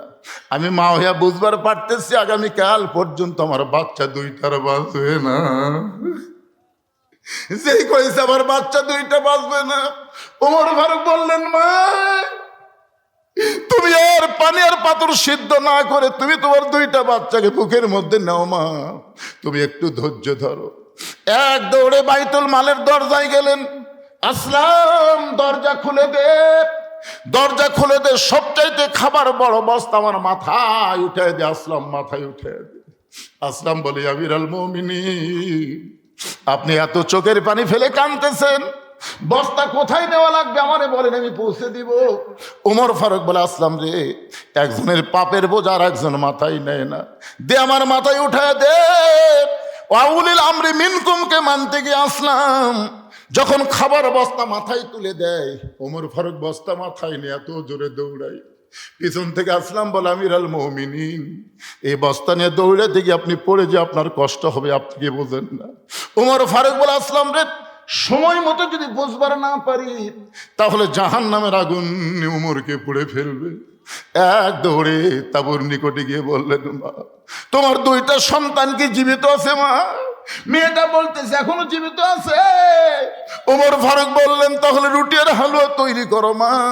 মেয়েটা রুটি আর হালুয়া যখন তৈরি করে ওমরের হাতে দেয়, ওমর 2টা বাচ্চাকে উরাতের উপরে বসায়া রুটি হালুয়া ছিঁড়ে যখন মুখের মধ্যে দেয়, 2টা বাচ্চা ফেল ফেল করে উমরের দিকে তাকায় থাকে, চোখ দিয়ে দর দর করে গাল বেয়ে পানি পড়তেছে। 2টা বাচ্চা চোখের পানি মুছে দিয়ে বলে, কে গো তুমি? এই গভীর রাত্রে বাবার দরদ দিয়া আমাদেরকে রুটি হালুয়া খাও, তুমি কেন কাঁদতেছো? তুমি কেন কাঁদতেছো? ওমর ফারুক বলে, আল্লাহ এই অধমকে জাহান্নামের আগুন থেকে তুমি বাঁচাও আল্লাহ। মেয়েটা বলতেছে, পথিক রে, ভালো মানুষের গল্প শুনেছি, কিন্তু মানুষ এমন ভালো হয় কোনোদিন কল্পনা করি নাই। আল্লাহ যদি উমরকে মদিনার খলিফা না বানায়, তোমারে যদি মদিনার খলিফা বানাইতো, এই মদিনা যেন দুনিয়াতে আল্লাহর জান্নাত হয়ে যেত। ওমর ফারুক হাঁটু গেড়ে বসে বললেন, মা তুমি আজকে 6 দিন হলে কি দুঃখ নিয়ে ওমরকে খুঁজতেছো? তুমি যে ওমরকে খুঁজতেছো আমি হলাম সেই ওমর মা, আমি হইলাম সেই ওমর। মেয়েটা বলতেছে, ইয়া আমিরুল মুমিনিন, আপনি যদি সেই ওমর হন তাহলে চোরের মতন একা একা কেন ঘুরতেছেন? আপনার কি কোনো চামচা নাই? আপনার কি কোনো কথা কয় না? বাংলাদেশের মতন 96টা দেশের খলিফা একা একা ঘুরতেছেন, আপনার কি কোনো চামচা নাই? আপনার কি কোনো বডিগার্ড নাই? বিদেশ থেকে একটা নেতা বাংলাদেশে আসতেছে, তাকে বিমানবন্দরে হাজার হাজার নিরাপত্তা কর্মী, পুলিশ, আর্মি পহরা দিয়ে লেওয়া লাগছে। কথা কন দেখে। আর অর্ধজাহানের খলিফা একা একা ঘুরতেছেন, আপনার কি কোনো চামচা নাই, বডিগার্ড নাই, র্যাব নাই, পুলিশ নাই? সঙ্গে সঙ্গে ওমর ফারুক আল্লাহর কোরআন থেকে তেলাওয়াত করলেন, ইন্নামাল মুমিনুনা আল্লাযীনা ইযা যুকিরাল্লাহু ওয়াজিলাত কুলুবুহুম ওয়া ইযা তুলিয়াত আলাইহিম আয়াতুহু জাদাতুহুম ঈমানাও ওয়া আলা রাব্বিহিম ইয়াতাওয়াক্কালুন। ভাইজান, আমি আমার সামনে কোরআন শরীফ আছে, যে আয়াতে কারিমে তেলাওয়াত করছি, তাফসীর আমি করবই। এখন রাত বাজতেছে 12টা, না বাজুক, আমি তো ওয়াদা দিছি করবই। কিন্তু এই কমিটির লোকেদের মধ্যে একটু বুঝতেছেন না? এসো এসো, আগে তোমরা কথা কও। এই কমিটির লোকের ভিতরে চিন্তা হচ্ছে, হুজুর আমরা মসজিদের উন্নতি গল্পে মাহফিল করতেছি, হুজুর যে ওয়াজ ধরল রে, এই জন্য এদের এই ধকধকি বন্ধ করার জন্য 5টা মিনিট ভাই, 5টা মিনিট। ভাই উঠলেন কে ভাই রে? না, যদি কেউ চায়, আপনারা বলেন বিশাল ধানের ঠিপ দেখে আপনি মনে করলেন সবই ধান, বিশাল ধানের ঠিপ দেখে আপনি যদি মনে করেন সবই ধান, সব ধান না পাগলা, বড় একটা ফ্যান নিয়ে এসে বাতাস দিলে দেখবি ধান একটাও লড়বি না, চিটা পাতান খালি উড়ে উড়ে উড়ে উড়ে যাবি। তোর এখন ঠিক কিনা? মসজিদ কার ঘর? আর সেই ঘরের উন্নতি গল্পে মাহফিল। এখন যদি আপনাদের কাছে ব্যাগ দেওয়া হয়, রুমাল দেওয়া হয়, আর আপনার যদি উঠে যান, তা আপনারা তো সিটা পাতান। কারা কারা সিটা পাতান? ভাই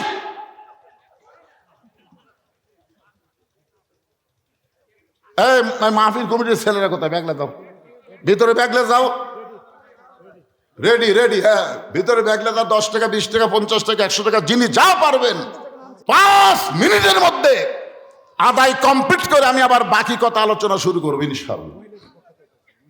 হ্যাঁ, মহিলাদের ওখানে মহিলারা আছে, মহিলাদের মধ্যে মহিলার আদায় করে। মায়েরা, ও মা, আপনাদের জন্য কিছু ওয়াজ করবো মা ইনশাআল্লাহ। আমার মায়েদের কাছে মহিলারাই যাবে, মায়ের আল্লাহর হস্তে দান করবে। ব্যাগ আলারা নামছে নামছে, দেখা যায় না কেন? ব্যাগের রং কিরকম?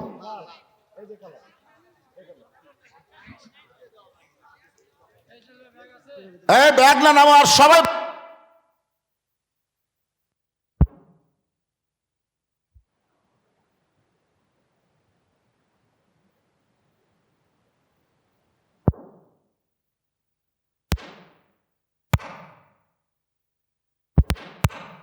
$50 দিব না, আপনার হাতে আমরা 500, 1000, 2000 2000।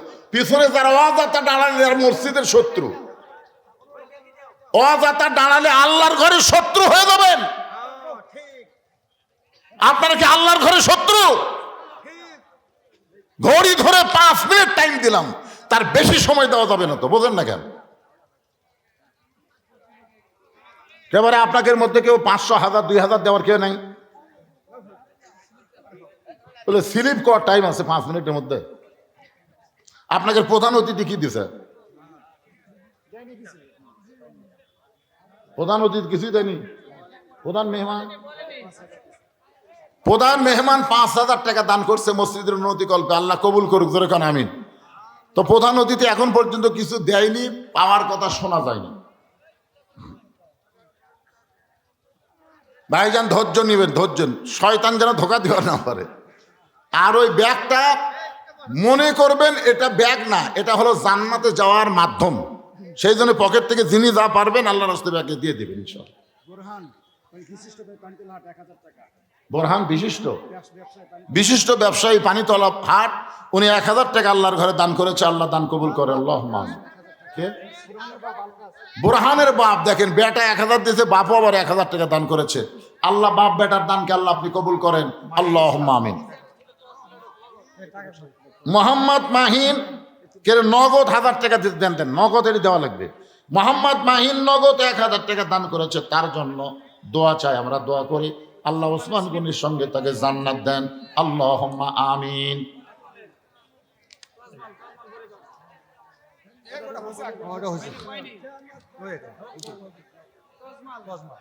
মোহাম্মদ জামাল ও তজমাল 500 টাকা দান করছে নগদ, আল্লাহ দানকে কবুল করেন।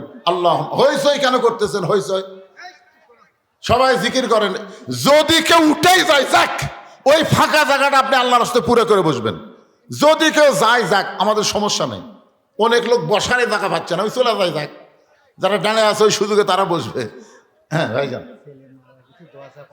ছেলে মারা গেছে, দোয়া চাইয়ে 500 টাকা দান। দেখছেন ছেলের প্রতি মায়া কি? ছেলে মারা গেছে, দোয়া চায়, দান করছে। আর বাপ মা মারা গেছে, তার জন্য দোয়া হচ্ছে না। ছেলের জন্য 500 টাকা দান করেছে, আল্লাহ দানকে কবুল করেন। আল্লাহুম্মা আমিন। এ তজমল কয়বার, একই তজমল কয়বার হবি রে? লোকমান হোসেন কি দিয়েছে? লোকমান হোসেন পিতা মাতার মাগফিরাতের জন্য 500 টাকা দান করছে নগদ, আল্লাহ লোকমান হোসেনের দানকে আল্লাহ আপনি কবুল করেন। আল্লাহুম্মা আমিন। জহুরুল ইসলাম 500 টাকা নগদ দান করেছে, জহুরুল দানকে আল্লাহ আপনি কবুল করেন। আল্লাহুম্মা আমিন। নাম হলো মাসুমা, শিবপুরের মাসুমা। কি দিল এখানে লেখা নাই? 1000 টাকা দান করেছে। মাসুমার দানকে আল্লাহ আপনি কবুল করেন। আল্লাহুম্মা আমিন। সবাই জিকির করেন আর সামনে আসেন, যারা যাচ্ছে চলে যাচ্ছে অসুবিধা নেই, জিকির করেন আর সামনে আসেন। লা ইলাহা ইল্লাল্লাহ। যারা যাই চলে যাক, আপনার সামনে আসেন। লা ইলাহা। শহীদুল ইসলাম 300 টাকা নগদে দান করেছে, আল্লাহ শহীদুলের দানকে আল্লাহ আপনি কবুল করেন। আল্লাহুম্মা আমিন। মোহাম্মদ সোহান শিবপুর 2000 টাকা, মাশাআল্লাহ 2000 টাকা নগদে দান করেছে, আল্লাহ তার দানকে কবুল করেন। আল্লাহুম্মা আমিন। নামি মহান না মোজাম? কোরআন শরীফ একটা, কোরআন শরীফ একটা। মহান, নামি মহান না, মহান নাম রাখা যাবে না, মহান নাম রাখা যাবে, অধম রাখা যাবে, অধম। মহান আল্লাহ, মহান কে? হ্যাঁ, 300 টাকা দান করেছে, একটা কোরআন শরীফ বাবদ, আল্লাহ দান কবুল করেন। আল্লাহ। আয়েশা একটা কোরআন শরীফের দাম 300 টাকা, কিভাবে জানলো? এ যাই লিখতেছে একটা কোরআন শরীফ বাবদ 300 টাকা, কোরআন শরীফের দাম 300 টাকা, কিভাবে জানলো এরা? ও শুনে যাচ্ছে। শেফালি দান করেছে 110 টাকা। মরদ মানুষের গুলো দেন না, খালি মেয়ে মানুষের গুলো দেন। মেয়ে মানুষের সন্দেহ বেশি, টাকা দিনও তেজত গেল কি গেল না, এই জন্য মেয়েদের দান করলে একটু বলা দরকার, বুঝলেন না? জিয়া কি দিয়েছে? 500 টাকা দান করেছে। জিয়াউর রহমান নগদ, আল্লাহ দান কবুল করেন। আল্লাহুম্মা আমিন। মুর্শিদা নগদ দান করেছে 100 টাকা, আল্লাহ থাক, এগুলো বলা রাখবেন, এগুলো বলবার গেলে টাইম চলে গেছে। মোহাম্মদ জুনাইদ নগদ 500 টাকা দান করেছে দাদির জন্য, আল্লাহ কবুল করেন। আল্লাহুম্মা আমিন। সোহেল 500 টাকা নগদ দান করেছে, আল্লাহ দান কবুল করেন। আল্লাহুম্মা। এই যে মাঝখানে ফাঁকা হয়ে গেল, আপনারা ফাঁকা করেন না, সামনে আসেন, সামনে আসেন। গেছে, চলে গেছে, অসুবিধা কি? আপনারা তো আসেন, আসেন সামনের দিকে চলে আসেন, ভাই আসেন, সবাই আসেন, আল্লাহ রাস্তা ওঠেন, সামনে এসে বসেন। আপনি উঠবেন আর বসবেন, 2 বছর বেদি ব্যারাম আপনার কাছে আসবে না। আপনারা বলেন এই কোরআনের পাওয়ার নাই? যেই কোরআন সম্পর্কে আল্লাহ বললেন, অনুনাজ্জিলু মিনাল কুরআনি মা হুয়া শিফাউ ওয়া রাহমাতুল লিল মুমিনিন। এই কোরআনকে নাজিল করেছে আল্লাহ মুমিনদের শিফা এবং রহমত স্বরূপ। শিফা মানে রোগ মুক্তি। এই যে আপনি কোরআনকে মহব্বত করে পিছন দিক থেকে সামনে আসলেন, আপনার দেহের মধ্যে যত ব্যাধি ব্যারাম আছে, এই কোরআনকে ভালোবাসার কারণে আল্লাহ সব দূর করে দিবার পারে কি পারে না? এই দরকার পারে কি পারে না? হ্যাঁ, এই জন্য আপনার সামনে চলে আসেন, থাকার দরকার নেই, চলে আসেন। এবার চলে আসি মূল আলোচনায়। আল্লাহ বলতেছেন, আল্লাযী খালাকাল মাউতা ওয়াল হায়াতা লিয়াবলুয়াকুম আইয়ুকুম আহসানু আমালান ওয়া হুয়াল আজিজুল গফুর। সর্বসাকল্যে সূরা মুলকের 2 আয়াত, জোরে বলেন কয় আয়াত? প্রথম আয়াত হচ্ছে তাবারাকাল্লাযী বিয়াদিহিল মুলক ওয়া হুয়া আলা কুল্লি শাইইন কাদির। গোটা পৃথিবীর রাজত্ব, কর্তৃত্ব, মালিকানা কার হাতে? জোরে কয় না কেন? সমস্ত ক্ষমতার মালিককে। সারাদিন ভিক্ষা করে বাড়িতে নিয়ে আসে, সারাদিন ভিক্ষা করে ফকির বাড়িতে নিয়ে আসে, বইয়ের মন ভরে না। ফকির কয় রে যত কুত্তার মধ্যে, এখন কিন্তু কুত্তারা ফকিরকে ধরে, ধরে না। ফকির যদি জানবার পরে শিবপুর কুত্তে আছে, আর গ্রামে ঢুকবি না। এই জন্য গোটা চারপাশে কুত্তা গেলে রাস্তার থবেন, একটা ফকিরে ঢুকবি না। আমার এলাকার এক ফকিরের ব্যাগ পর্যন্ত ছেড়ে ফেলে দিছে। কত কষ্ট করে ভিক্ষা করে বাড়িতে আনি, আর বইয়ের মন পায় না। বউ বলে এ কি, আগামীকাল ভিক্ষাত না গেলে তো আর থাকবে না। বউ বলে স্বামী গো, সাধারণ মানুষের দরজায় ভিক্ষা করেন বলে প্রতিদিন আপনাকে ভিক্ষা করতে হয়। আজকে এমন একজন মানুষের কথা বলবো, সে মানুষের কাছে যাবেন, এমন ভিক্ষা দেওয়া দিবে 1-8 বছর আর ভিক্ষা করা লাগবে না। ফকির শুনকে বলে বিবিরে, সেই মানুষটা আবার কে? তার দরজায় ভিক্ষা করলে 1-8 বছর ভিক্ষা করা লাগবে। বউ বলে যদি সে দয়া করে তাহলে 1-8 বছর না, সারা জীবনও ভিক্ষা করা নাও লাগতে পারে। স্বামী গামছা মাথাত বান্ধা বলতে, সেই মানুষটা কে রে? যাই এমন ভিক্ষা দেওয়া দিবে আর ভিক্ষা করা লাগবে না। বউ বলতেছে আপনি বাদশাহ শাহজাহানের নাম শোনেন নেই? ফকির বলে শুনছি তো, তার কাছে যাবেন। এলা সাধারণ বাড়ির যে কি করবেন? বইয়ের বুদ্ধি শোনেন। পরদিন বাদশাহ শাহজাহানের রাজ দরবারে গিয়ে দেখে বিশাল একটা দরজা একটা দারোয়ান লাঠি নিয়ে দাঁড়ায় আছে। এতদিন ফকির ভিক্ষা করছে কিন্তু দারোয়ান দেখেনি। জরিকন কি দেখেনি? কিন্তু আজকে দারোয়ান দেখতেছে তার হাতে আবার লাঠি। ফকির চিন্তা করে কি করব, বউ যখন কইছে দরজার দিকে যাই। বইয়ের কথা মতো ফকির যখন দরজার দিকে রওনা দিছে, এমন সময় দারোয়ান লাঠি তুলে বলতে যাই, ফকির আর এক ধাপ যদি সামনে আসিস, লাঠি দেখ। ফকির বলতে ভাইজান তুমি লাঠি নিয়ে আমার কি করবা? বলে এটা বাদশাহ শাহজাহানের রাজ দরবারের দরজা। এই দরজা দিয়ে বাদশাহ শাহজাহানের উজির নাজির মন্ত্রী যারা, বাদশাহ শাহজাহানের খাস মানুষ যারা, তারাই শুধু প্রবেশ করতে পারে। তোর মতন ফকিরের প্রবেশ করার কোনো অধিকার। চিন্তা করে বউ যখন বুদ্ধি দিছে, যাওয়াই লাগবে। এখন কি করবে? আল্লাহ কোরআনে বলেছেন উদউ ইলা সাবিলি রাব্বিকা বিল হিকমাহ। ডাইরেক্ট যখন কোনো কিছু না পারবা তখন হিকমত অবলম্বন করবা। ফকির এক দৌড়ে গিয়া দারোয়ানের 2টা পা খপ করে ধরে বলতে যে ভাইজান তুমিও যা আমিও তাই, আমি ভিক্ষা করে খাই আর তুমি দরজা পাহারা দিয়ে খাও, দেখো তো আমরা 2 জনের মধ্যে তফাৎ আছে। ফকির চোখের পানি দারোয়ানের পায়ে পড়েছে। দারোয়ানের মনটা নরম হয়ে বলতেছে, ও ফকির ভাই, তোমার চোখের পানি দেখে আমি যদি দরজা খুলে দেই তুমি বাদশার কাছে যাইতে পারবা না, কারণ বাদশা পর্যন্ত পৌঁছতে গেলে আরো 15টা দরজা আছে। প্রত্যেকটা দরজায় একটা করে দারোয়ান লাঠি নিয়ে দাঁড়ায় আছে। আমি যদি দরজা খুলে দেই, পরের দরজার দারোয়ান তো দরজা খুলবে না। ফকির বলতে যে তুমি শুধু খুলে দাও, পরের দরজার দারোয়ান দরজা খুলবে কি খুলবে না সেইটা আমার ব্যাপার। দারোয়ান ঠাট্টা করে দরজা খুলে দিয়েছে। ঠাট্টা বোঝেন না? ঠাট্টা করে দরজা খুলে দিয়েছে। পরের দারোয়ানের লাঠির বাড়ি খাই, এমনি বেটা চলে আসবে এই মনে করে প্রথম দরজার দারোয়ান যখন দরজা খুলে দেয়, ফকির দরজা ফাড়ি দিয়ে দেখে 100 গজ দূরে আর একটা দরজা। ওই দারোয়ান লাঠি তুলে বলতে দেয়, এই ফকির ঢুকলা কেমনে? এই ফকির ঢুকলা কেমনে? কারণ এক দরজা ঢুকছে, এই জন্য বলে এই ফকির ঢুকলা কেমনে? ফকির বলতে যে কেমনে ঢুকলাম যদি জানবার চাও তাহলে প্রথম দরজার দারোয়ানের কাছে যাও। ও আমার পরিচয় শুনে কাঁপতে কাঁপতে দরজা খুলে দিছে। এখন তুমি কি করবা কও? হায় রে, দারোয়ান মনে মনে চিন্তা করে, এর যদি পরিচয় না থাকবে তাহলে প্রথম দরজার দারোয়ান দরজা খুললো কেন? প্রথম দরজার দারোয়ান যখন দরজা খুলে দিছে, নিশ্চয় এর চেহারা ফকিরের মতন হতে পারে, কিন্তু বেটা আসলে ফকির না। দরজা খুলে দিছে। দ্বিতীয় দরজা খুলে যখন তৃতীয় দরজা একই কায়দায় সমস্ত দরজা খুলে ফকির রাজ দরবারে। ইমাম গাজ্জালি বলেছেন, মৃত্যুর দরজায় ঈমান নিয়ে কেউ যদি আজরাইলের সঙ্গে সাক্ষাৎ করতে পারে, ওই ব্যক্তির কবর বলো, হাসর বলো, মিজান বলো, পুলসিরাত বলো, আর কোনো দরজায় তাকে আটকানো হবে না। মৃত্যুর সময় ঈমান নিয়ে যদি বিদায় নিবার পারে, সরাসরি 8টা জান্নাতের দরজা আল্লাহ খুলে দিবে। ফকির একেবারে রাজ দরবারে ঢুকে দেখে একজন মানুষ আসতেছে, ওটা হলো প্রধানমন্ত্রী, উজিরে আজম। ফকির কাকু চিনে? ফকির বলে, এই মিয়াই, তোকে বাদশা কুটিরে, তোদের বাদশা শাহজাহান কোথায়? উজির আজম চিন্তা করে, যেই মানুষটা বাদশার নাম ধরে এই মানুষটা সাধারণ কোনো মানুষ না। আমরা কোনোদিন শাহজাহান শব্দ উচ্চারণ করি নাই, আমরা সবাই বলি যে সম্রাট জাহাপনা। আর এই বেটা বলতেছে বাদশাহ শাহজাহান কোন জায়গায়? এতগুলো দরজা পাড়ি দিয়ে যখন ভিতরে ঢুকছে, এর চেহারা ফকিরের মতন হতে পারে, কিন্তু আসলে বেটা ফকির না। উজির আজম বলতেছে, বাবাজি, বাদশার সঙ্গে যদি দেখা করবার চান তাহলে ওই যে ছোট্ট ঘর, ওই ঘরের মধ্যে যান। বাদশাহ আপাতত রাজ দরবারে নাই, ওই ছোট্ট ঘরের মধ্যে ঢুকেছে।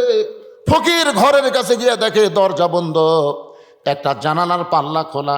ওই পাল্লা দিয়ে তাকায় দেখে গোটা ঘরের মধ্যে শুধু একজন মাত্র মানুষ, 2 হাত উপর দিকে তুলে বলতেছে, ও বাদশার বাদশাহ, তোমার দরবারে আমি ফকির, আমি ফকির। ফকির বলে যখন বাদশাহ শাহজাহান কাঁদতেছে,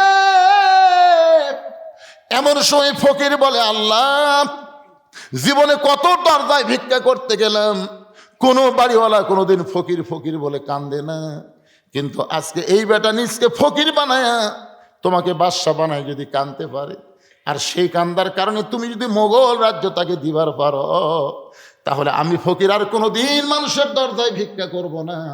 যদি কিছু চাইতে হয় তোমার কাছে ফকির হয়ে যাব। আপনার বলেন তো, ভিতরে ঢুকে ফকিরের ঈমান বাড়িছে না কমিছে? আজকে আপনারা বাইরে থাকবার চান কে? বাইরে থাকলে হবে না ভাইজান, এ কোরআনের ভিতরে ঢোকা লাগবে। ধরে কান কার ভিতর? যখন আপনি পড়বেন তাবারাকাল্লাযী বিয়াদিহিল মুলক, তখন আপনার সাহস আল্লাহ এমন বাড়ায় দিবে, আরে পাগলা, আল্লাহ গানিয়ুন ওয়া আনতুমুল ফুকারা, দুনিয়ার সবাই হলো ফকির, একমাত্র ধনীকে। আরো জোরে, ধনীকে। ফকির ঈমান মজবুত করে বার হচ্ছে। বার হওয়ার সময় দারোয়ান বলতেছে, বাবাজি, বাদশার সাথে দেখা হচ্ছে?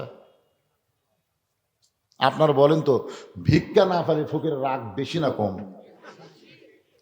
মানে এই দিকে বার হওয়ার সময় দারোয়ান, বাবাজি, বাদশার সঙ্গে কি আপনার দেখা হয়েছে? ফকির চিল্লে বলে, রে দারোয়ানের বাচ্চা, দারোয়ান খালি দরজা পাহারা দিয়ে খাস, ভিতরের খবর জানিস না? তোরা যাকে বাদশা বাদশা বলে পূজা করতেছিস, আমি নিজের চোখে দেখলাম বেটা ফকির হয়ে কান্দিছে।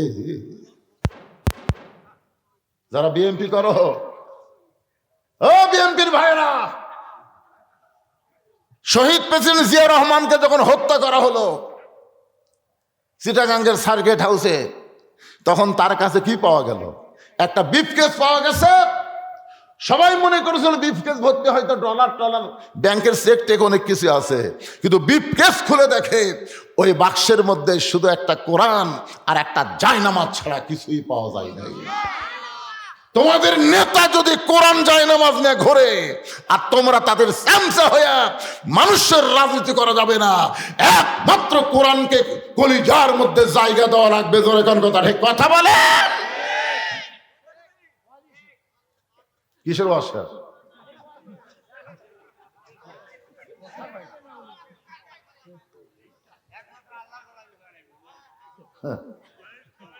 আপনারা কি মনে করতেছেন খালেদা জিয়ার জানাজায় 20 লক্ষ মানুষ কেন হলো? এক মেয়ে পলায়ে গেল, আর একজন বিদায় নেওয়ার পরে 20 লাখ মানুষ তার জানাজায় হলো। আপনার বলেন তো, বেগম খালেদা জিয়ার সময় কোন আলেমের হাতে হাত করা পড়েছে? কথা বল না কেন, পড়েছে?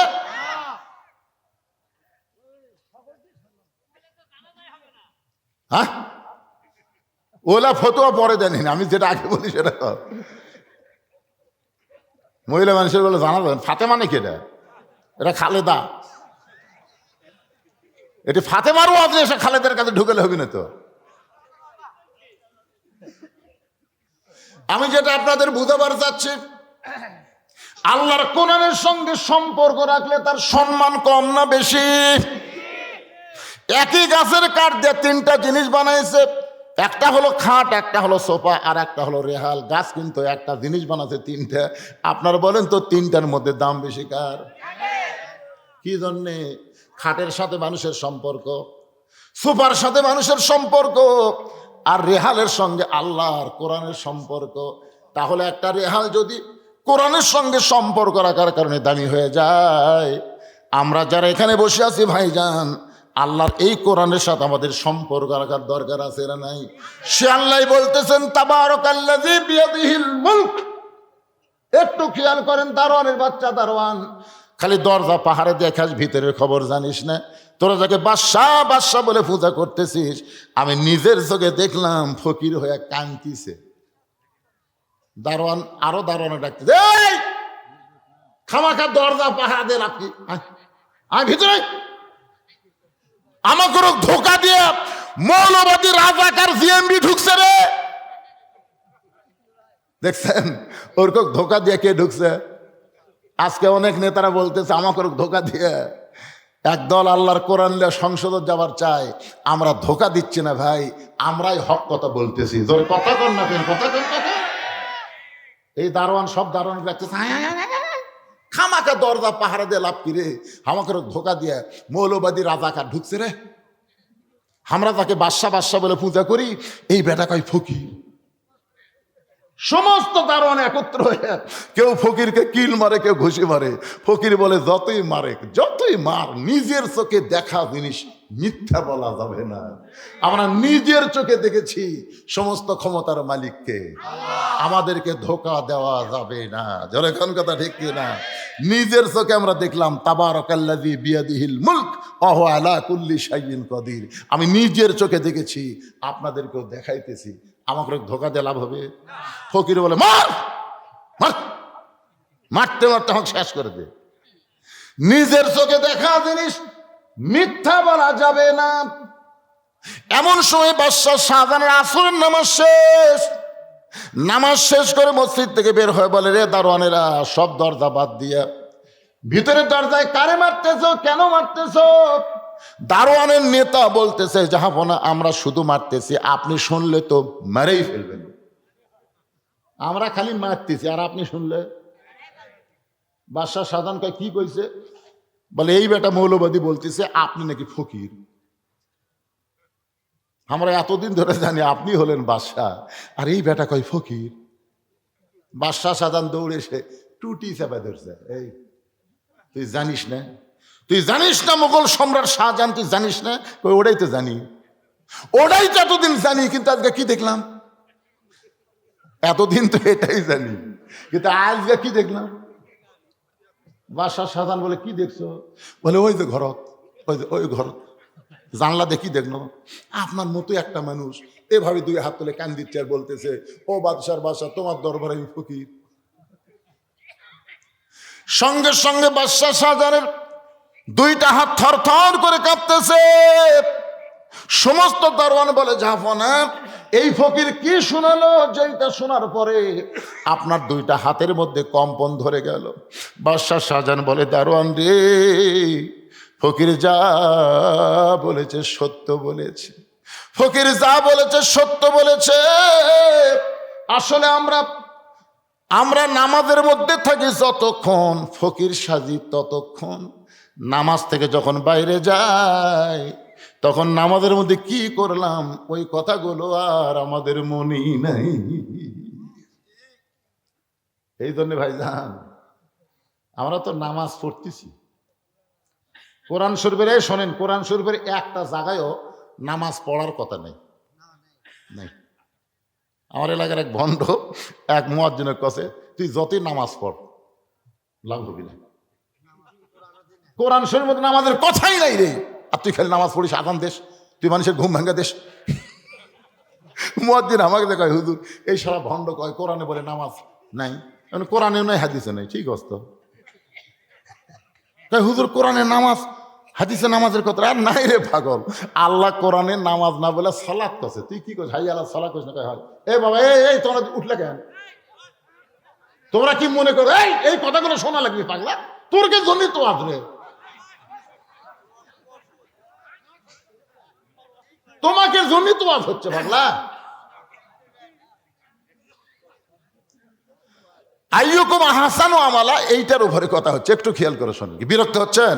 আমি শেষের দিকে নিয়ে এসেছি ভাই, তাহলে শেষের দিকে এই মূল্যবান কথা, শেষে যে কথা হয় এই কথাগুলোকে বোঝানোর জন্য ব্যাখ্যার শেষ পর্যায়ে আপনাদের একটু খেয়াল করা লাগবে। মসজিদের মধ্যে যতক্ষণ আমরা ভালো থাকি ততক্ষণ আপনাদের এই গ্রামের মধ্যে আওয়ামী লীগ আছে না নাই? এই গ্রামের মধ্যে বিএনপি আছে না নাই? জামাত আছে না নাই? তাবলিগ আছে না নাই? আপনার বলেন তো, প্রত্যেক দলের জন্য এক একটা মসজিদ না সব দলের এক মসজিদ? হ্যাঁ, আপনাকে কথা বল, এই শিবপুরের কথা বলতেছি, জোরে বলেন কয়টা? আওয়ামী লীগের মধ্যে যারা নামাজ পড়ে, বিএনপির মধ্যে যারা নামাজ পড়ে, তাবলিগ যারা নামাজ পড়ে, জামাত ইসলাম যারা নামাজ পড়ে, আজান দেওয়ার পরে তারা সবাই কোথায় যায়? মসজিদে যায়। আপনারা বলেন তো, আওয়ামী লীগের জন্য যে দোয়া, বিএনপির জন্য কি একই দোয়া? সবাই এক দোয়া বলে মসজিদের মধ্যে ঢুকে, আগে সামনে কাতার পুরা করে, দ্বিতীয় কাতার, তৃতীয় কাতার, এইভাবে পুরা করে। তো এখন মসজিদের কাতার করবার যায়, দেখে আওয়ামী লীগ, বিএনপি আর জামাত, বুঝলেন, এরা তিনজন আবার এক জায়গা, মানে আওয়ামী লীগ, বিএনপি, জামাত। আমার বাবা কি রে, আরো যেগুলো আছে সেটা বলতেছি, মনে করেন ধরেন আওয়ামী লীগ, বিএনপি, জামাত, জাতীয় পার্টি, তাবলিগ সব মিলে এক কাতার হচ্ছে। জোরে কোন কয় কাতার? কিন্তু ইমামের বইয়ের অসুখ, ইমাম বউক লেগেছে হাসপাতালে। এখন সামনে যাবি কে? এখন সামনে কে যাবি এই নিয়ে চিন্তা হচ্ছে। আওয়ামী লীগ বলতেছে সামনে কে যাইবারে, মানে আওয়ামী লীগ, জাতীয় পার্টি, বিএনপি, জামাত, সামনে কে যাবি?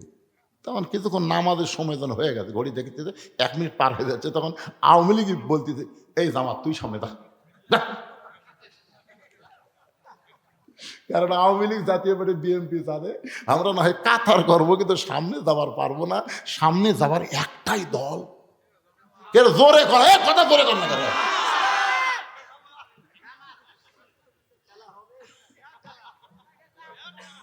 এখন জামাত ইসলাম সামনে দিলে জামাত ইসলাম বলতেছে ভাইজান আমি কিন্তু যুদ্ধ অপরাধী ভাই, তোমরাই কসো আমি যুদ্ধ অপরাধী, এ দেশের শত্রু, স্বাধীনতা বিরোধী ভাই, আমাকে সামনে দিয়ে নামাজ হবে। তখন বলতেছে পাগলা ওই কথাগুলা বাইরের কথা, তুই যে কথা বলতেছিস এই কথাগুলো বাইরের কথা, ভিতরের কথা। আমরা সবাই ভাই ভাই, আমরা একসাথে জামাত করতে চাই। ও বাবা, ভালো জায়গা তোমরা জামাত করবে, আর বাইরে এসে তোমরা কি? এই জন্য আল্লাহ বলেছেন উদখুলু ফিস সিলমি কাফা, পুরোপুরি ভাবে ইসলামের মধ্যে ঢুকতে হবে, বাইরে থাকা যাবে না। আমার কথা কি বুঝতেছেন? বাইরে থাকা যাবে? ফকির বাদশাহ ফকির দেখছে কি বাইরে থাকে না ভিতরে ঢুকে? আজকে এই কোরআনের ভিতরে আসেন, ইসলামের ভিতরে আসেন, ইসলামকে নিয়ে, কোরআনকে নিয়ে জায়গা মতো যাওয়ার চেষ্টা করেন। ইনশাআল্লাহ এই বাংলাদেশ এরকম থাকবে না, একদিন একটা নতুন সুন্দর বাংলাদেশ আমরা পেয়ে যাবো। ধরে কোন কথা ঠিক কিনা? সারা জীবন শুধু কোরআনের ওয়াজ শুনবো না, বাস্তবে আল্লাহর কোরআনকে গ্রহণ করে কোরআনের বিজয় আমরা দেখতে চাই। কারা কারা দেখতে চান দুই হাত তুলে আমার আল্লাহকে দেখান। লিল্লাহি তাকবীর। আল কোরআনের আলো, কোরআন হাদিস যেখানে, দুনিয়ার মুসলমান। লিল্লাহি তাকবীর। আলহামদুলিল্লাহ। আমাদেরকে ফজরের নামাজ পড়া লাগবে, হ্যাঁ ইনশাল্লাহ। আমরা সবাই ইস্তিগফার পড়ে দোয়া হবে এখন। আস্তাগফিরুল্লাহ রাব্বি মিন কুল্লি জামবি ওয়া আতুবু ইলাইহি লা হাওলা ওয়ালা কুওয়াতা ইল্লা বিল্লাহিল আলিয়্যিল আযীম। আল্লাহুম্মা আমিন। আল্লাহুম্মা আনতাস সালাম ওয়া মিনকাস সালাম, তাবারাকতা ইয়া যাল জালালি ওয়াল ইকরাম। মাবুদ কঠিন শীতের ভিতরে আরামের বাড়ি ঘুমকে বাদ দিয়ে ল্যাপ্তশোকের মহব্বত কলিজা থেকে বের করে এই জান্নাতের বাগানে বসে বসে কোরআন হাদিস আলোচনা শোনার শেষে আমি গুনাহগারের সঙ্গে রহমতের দরজায় ফকির হয়ে দোকানে হাত তুলেছি। আল্লাহ মেহেরবানি করে আজকের মাহফিল আমাদের সকলের হেদায়েতের জন্যে, নাজাতের জন্যে, জান্নাতের জন্যে কবুল করে নাও। এই মাহফিলের শুরু থেকে শেষ পর্যন্ত যত আলোচনা হয়েছে আল্লাহ, এর মধ্যে যদি ত্রুটি হয়, ভুল হয়, মাফ করে দাও। এর যা হাদিয়া মঞ্জুর করো, সোনার মদিনায় নবী পাকের রওজা মোবারকে কবুল করে নাও।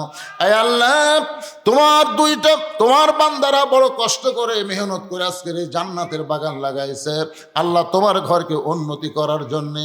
আল্লাহ, তোমার মহব্বতে তোমার ঘরে যারা দান করেছে, যতটুকু করলো, এই দানগুলোকে জান্নাতের বিনিময় হিসাবে কবুল করে নাও।